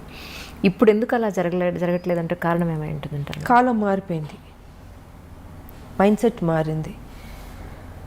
అప్పుడు సినిమాలు చూడగలుగుతున్నాం, అప్పుడు పాటలు బాగానే ఉండేవి. ఇప్పుడు పాటలు ప్యాటర్న్ మారిందంటే ఇప్పుడు జనరేషన్ అవి నచ్చుతుంటాయి, నచ్చచ్చు. సో ఇప్పుడు కథలు బాగానే ఉన్నాయి, ప్యాటర్న్ మారింది. హీరోయిన్లు అంటే ఏ 4 సినిమాలు 5 సినిమాలు వరకు చూస్తున్న తర్వాత ఇంకేదైనా వేరే హీరోయిన్ అయితే బాగుంటుంది అన్నది ఆలోచన వచ్చి ఉండొచ్చు. అప్పుడైతే కంటిన్యూస్గా మమ్మల్ని చూసేవారు. అవునండి, పాత్రలు అలా ఉండేది, సినిమాలు అలా హిట్ అయ్యేవి. గొప్ప గొప్ప డైరెక్టర్లు, మంచి బ్యానర్లు, నటిమణులు అందరూ గొప్పవాళ్ళు, ఎవరు తక్కువ కాదు. హీరోలు కావచ్చు, ఇప్పుడు ఎస్వి రంగారావు గారు, ఎంతమంది గొప్ప గొప్ప వాళ్ళు ఉండేవారు ఇండస్ట్రీలో. రామారావు గారు, నాగేశ్వరరావు గారు, సావిత్రి గారు, జమున గారు, శారద గారు, వాణిశ్రీ గారు, అంజలీదేవి గారు, భానుమతి గారు, కన్నాంబ గారు, సూర్యకాంతం గారు, ఎవరిని తక్కువ చేసి మాట్లాడదు, అందరూ గొప్పవాళ్ళు. నువ్వా నేనా పోటీ పడి చేసేవాళ్ళు. సో ఇప్పుడు ఏంటంటే ఆర్టిస్టులు, సినిమాలు మారిపోయినాయి, సబ్జెక్టులు అంత హెవీ సబ్జెక్ట్స్ లేదు, లవ్ సబ్జెక్ట్స్ కానీ. సో ఇప్పుడు ట్రెండ్కి ఇది కరెక్ట్గా ఉండొచ్చేమో. అండ్ వాళ్ళకి ఓకే ఈ హీరోయిన్ చాలు నెక్స్ట్ అన్న ఫీలింగ్లో ఉన్నారు పబ్లిక్ కూడా. కొంతమంది పర్లే ఒక 6-7 ఇయర్స్ వరకు లాగుతున్నట్టున్న, 10 వరకు కూడా లాగినట్టు ఉన్నారేమో అనిపిస్తుంది ఇప్పుడు కొంతమంది. మరి మేబీ ఫ్యూచర్లో ఇంకా తగ్గిపోవచ్చు, ఇంకా ప్యాటర్న్ మారొచ్చేమో. So we don't know. Sarileru Neekevvaru సినిమాకి దగ్గర దగ్గర 13 ఏళ్ల తర్వాత మీరు ఆ సినిమా ఒప్పుకున్నారు. దానికి కారణం ఏమిటి? కమింగ్ ఫ్యూచర్లో ఎలాంటి ప్రాజెక్ట్స్ అయితే మీరు ఒప్పుకునే అవకాశం ఉంటుంది? ఆఫ్టర్ 13 ఇయర్స్ సరే, అనిల్ రావుపూడి గారు, మహేష్ బాబు, ఆయన ఒక మంచి కాంబినేషన్, మంచి క్యారెక్టర్, డిగ్నిఫైడ్గా ఉంది, వచ్చింది. బట్ ఎప్పటి నుంచో అడుగుతున్నారు, నేను రిజెక్ట్ చేస్తూ వచ్చాను. అది బాగుండింది కాబట్టి ఆ రోజుకి యాక్సెప్ట్ చేసేసి అప్పుడు టైం దొరికింది, చేశాను నేను. అండ్ పెద్ద సక్సెస్ అయింది. ఫ్యూచర్లో అంటారా, నాకు ఒకే ఒకటి ఉంది, ఏదో రొటీన్ సినిమాలు కాకుండా ఒక యాక్షన్ సినిమా చేద్దామని ఉంది నాకు. Such a great opportunity for the producers and all. ఒక్క యాక్షన్ సినిమా మళ్ళీ దన్ ఆడిచ్చేద్దాం అన్న ఫీలింగ్ ఉంది. బట్ కథ, పాత్ర ఏ కొత్తగా ఉండాలి. సంథింగ్ అలాంటిది ఏదైనా వస్తే మేబీ ఐ విల్ డూ. ఒకే ఒక యాక్షన్ ఫిలిం, ఓకే, పాత విజయశాంతి యాక్షన్ ఫిలిం లాగా ఒక్క సినిమా అలాంటిది ఉంటే. రొటీన్ అయితే వేస్ట్. నా పెద్ద చేయనని చెప్పేసాను నేను. సరే మళ్ళీ అందరూ చేయండి అంటే చేస్తే యాక్షన్ సినిమా ఒకటి చేద్దాం అన్నదే ఒకటి ఆలోచన ఉంది. కథ రావాలి, కథ దొరకాలి, అలా దొరికిందంటే చేస్తాను. ఒకటి ఇంకొకటి. అది కూడా టైం దొరుకుతుందని నాకు తెలియదు, ఉంది. బట్ ఇప్పుడున్న ఈ బిజీ షెడ్యూల్స్, రాజకీయం, ఈ బై ఎలక్షన్స్, మాకు మళ్ళీ ఇంకేం పని అప్పచెప్తారో మా పార్టీ మాకు తెలియదు కదా. సో మరి అలాంటి బిజీ షెడ్యూల్లోనే ఉంటే మరి నేను చెప్పలేను. టైం దొరికితే చేయొచ్చు, అంతే. ఈ సందర్భంగా తెలంగాణ ప్రజలందరికీ కూడా మీరేం చెప్పదలుచుకున్నారు? నేను చెప్పదలుచుకుంది ఎప్పుడు ఒకటే చెప్తాను, ప్రజలకు నేను ఎప్పుడు మంచిగా చెప్తాను. ఈసారి మాత్రం బీజేపీని డెఫినెట్గా మీరు గెలిపించుకోండి, బీజేపీని నమ్ముకోండి. ఈ కష్టాలు చాలు. మనం ప్రజలు ఎలా అయిపోయారంటే వాళ్ళ అమాయకులు కాబట్టి టీఆర్ఎస్ ఓటు వేసేస్తారు నమ్మి. ఓటు వేసిన తర్వాత అయ్యో నాకు ఇది రాలేదు, అది రాలేదు, ఇది చేశారు, అది చేశారు, ఇవన్నీ ఎందుకు? మీ కేసీఆర్ ఆయన పార్టీ ఏం మోసం చేస్తుందో మీకు అందరికీ తెలుసు. సో తెలుసు కాబట్టి ఇంక ఓటు వేయకండి. వేసి బాధపడ్డం ఎందుకు? వేయకుండా తప్పించుకుని బీజేపీని గెలిపించుకుని ఈసారి బీజేపీని అధికారంలో తెచ్చుకోండి. ఇవాళ చూడండి, వర్షం వస్తే మొత్తం ఒక సముద్రంలా ఉంది. హైదరాబాద్ మొత్తం సముద్రంలా ఉంది, బోట్లు వేసుకెళ్ళచ్చు మనం. అదే చెప్తున్నా, రోడ్లు బాగాలే, డ్రైనేజ్ సిస్టమ్ బాగాలేదు, మొత్తం చెరువులు కబ్జా అయిపోయింది. వాటర్ ఎక్కడికి వెళ్తుంది? మీరు వరంగల్ తీసుకున్నా, ఏ జిల్లా తీసుకున్నా ఇదే పరిస్థితి. ఇంతకుముందు నేను ఎప్పుడు చూడలే హైదరాబాద్ ఇలాగా, ఇంత దారుణమైన పరిస్థితి నేను చూడలే. హారబుల్గా ఉంది. అక్కడ నివసిస్తున్న ప్రజలు కూడా భయపడి వణికిపోతున్నారు. వర్షం రాకుండా ఉంటే చాలు దేవుడు అని ఫీల్ అవుతున్నారు. వచ్చిందని మునిగిపోతున్నాయి ఇళ్ళు. మ్యాన్ హోల్స్లో వెళ్ళిపోతున్నాను. నువ్వు మ్యాన్ హోల్స్లో ఎందుకు ఆ సేఫ్టీ తీసుకోవట్లేదు? వర్షాకాలం అని తెలీదా? ఎందుకు తీసుకోవట్లేదు? కేర్లెస్గా ఎందుకు ఉంటున్నారు? చనిపోతున్నారు. బాడీ ఎక్కడికి వెళ్తుంది, ఎప్పుడు దొరుకుతుందో తెలియదు. సో ఇవన్నీ చాలా ఉన్నాయమ్మా. మాట్లాడాలంటే అది పెద్ద సబ్జెక్ట్. నేను ఒకటే చెప్తాను ప్రజల్ని, తెలంగాణ ప్రజల్ని, దయచేసి ఇంకా ఈ రాక్షస పరిపాలన మాత్రం మర్చిపోండి టీఆర్ఎస్ని. ఇంకా టీఆర్ఎస్, కాంగ్రెస్, ఎంఐఎం వీళ్ళందరూ ఒకటి. ఇంకెవరన్నా వచ్చినా కూడా ఆయన తీసుకుంటాడు. ఈ డ్రామాలో ఒక డ్రామా ఉంటుంది. కాబట్టి ఇప్పుడైనా మేలుకుని తెలంగాణని కాపాడుకోవాల్సిన బాధ్యత ఇంకా ప్రజలదే ఉంది. సో ఏదైనా ఏ పార్టీకి వేద్దాం అనుకుంటే ఇంక బీజేపీ ఉంది. మీరు ఆలోచించుకోండి. బీజేపీకి ఎప్పుడూ ఇవ్వలేదు మీరు అవకాశం. మరి బీజేపీకి ఇంతకుముందు మీరు ఇచ్చి సరిగా పరిపాలన చేయకపోతే మీరు తిట్టచ్చు. ఇంతవరకు రాలేదు, ఇవ్వలేదు. సో ఇప్పుడు మీరు ఇవ్వండి, ఇచ్చి చూడండి. చూసి బెటర్ అవుతుంది అనేది నా అభిప్రాయం. ఇంత వరస్ట్గా మాత్రం ఉండదు. ఇక్కడ ఎవడో అమ్ముడిపోయేవాడు ఉండడు, ప్యాకేజీలు మాట్లాడుకునేవాడు ఎవడో ఉండడు. బీజేపీలో ఒక డిసిప్లిన్ ఉండే. ఎందుకంటే నరేంద్ర మోడీ గారు ఉన్నారు, అమిత్ షా గారు ఉన్నారు, నడ్డా గారు ఉన్నారు, మా పార్టీ టీం వర్క్గా ఉంది. అన్నీ బాగుంటుంది అన్నది నా అభిప్రాయం.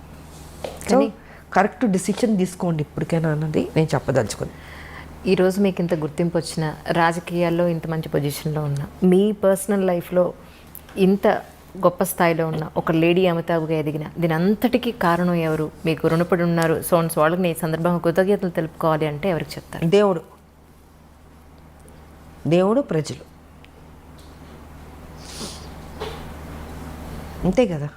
ఇందాక మీరు అన్నారు ఇంటర్వ్యూలో, ఇంత మంచి మంచి సినిమాలు పడిందంటే ఎంత గొప్ప విషయం, అసలు రేర్ కదా. మరి ఎవరిచ్చారు అది? దేవుడు. ఇవాళ తెలంగాణకి నన్ను తీసుకొచ్చింది దేవుడు, నన్ను నడిపించింది దేవుడు, పార్లమెంట్లో కొట్లాడేట శక్తి ఇచ్చింది దేవుడు, నాకు సపోర్ట్ చేసింది ప్రజలు, సినిమాలో కానీ పాలిటిక్స్లో కానీ. సో నేను దేవుడికి, ప్రజలకి థ్యాంక్స్ చెప్పుకోదలుచుకున్నాను. నిజంగా ma'am, such a great journey. Actually మీరు ప్రత్యక్ష రాజకీయాల్లో ఎప్పట్లాగానే ఇంకా యాక్టివ్గా ముందుకు వచ్చి ప్రజల సమస్యలు మీ వరకు ఇంకా యాక్టివ్ అంటే మనం ఏదో ఇప్పుడు యుద్ధాలు చేసుకుని యాక్టివ్గా ఉండదు. ఆటోమేటిక్గా వచ్చిన, ఎందుకంటే ఇది ఉద్యమం కాదు కాబట్టి మనం చేయాల్సిన డ్యూటీ మనం చేస్తూ పార్టీని స్ట్రెంగ్తన్ చేసుకుంటూ, పార్టీ ఏ బాధ్యత ఇచ్చినా దానికి కరెక్ట్గా మన పబ్లిక్లోకి తీసుకెళ్ళి సక్సెస్ అవుతుంది. It be very wonderful job అవుతుంది. నో డౌట్ అందులో. ఎందుకంటే యాజ్ ఎ విమన్ మీ దగ్గరికి ఎవరు సమస్యతో వచ్చినా ఆ సమస్యను క్లియర్ చేస్తారని పర్సనల్గా చాలామంది చెప్పిన వాళ్ళు ఉన్నారు. ఆ రోజు మీ బర్త్డేకి వచ్చినప్పుడు వాళ్ళందరూ చెప్పింది అదే.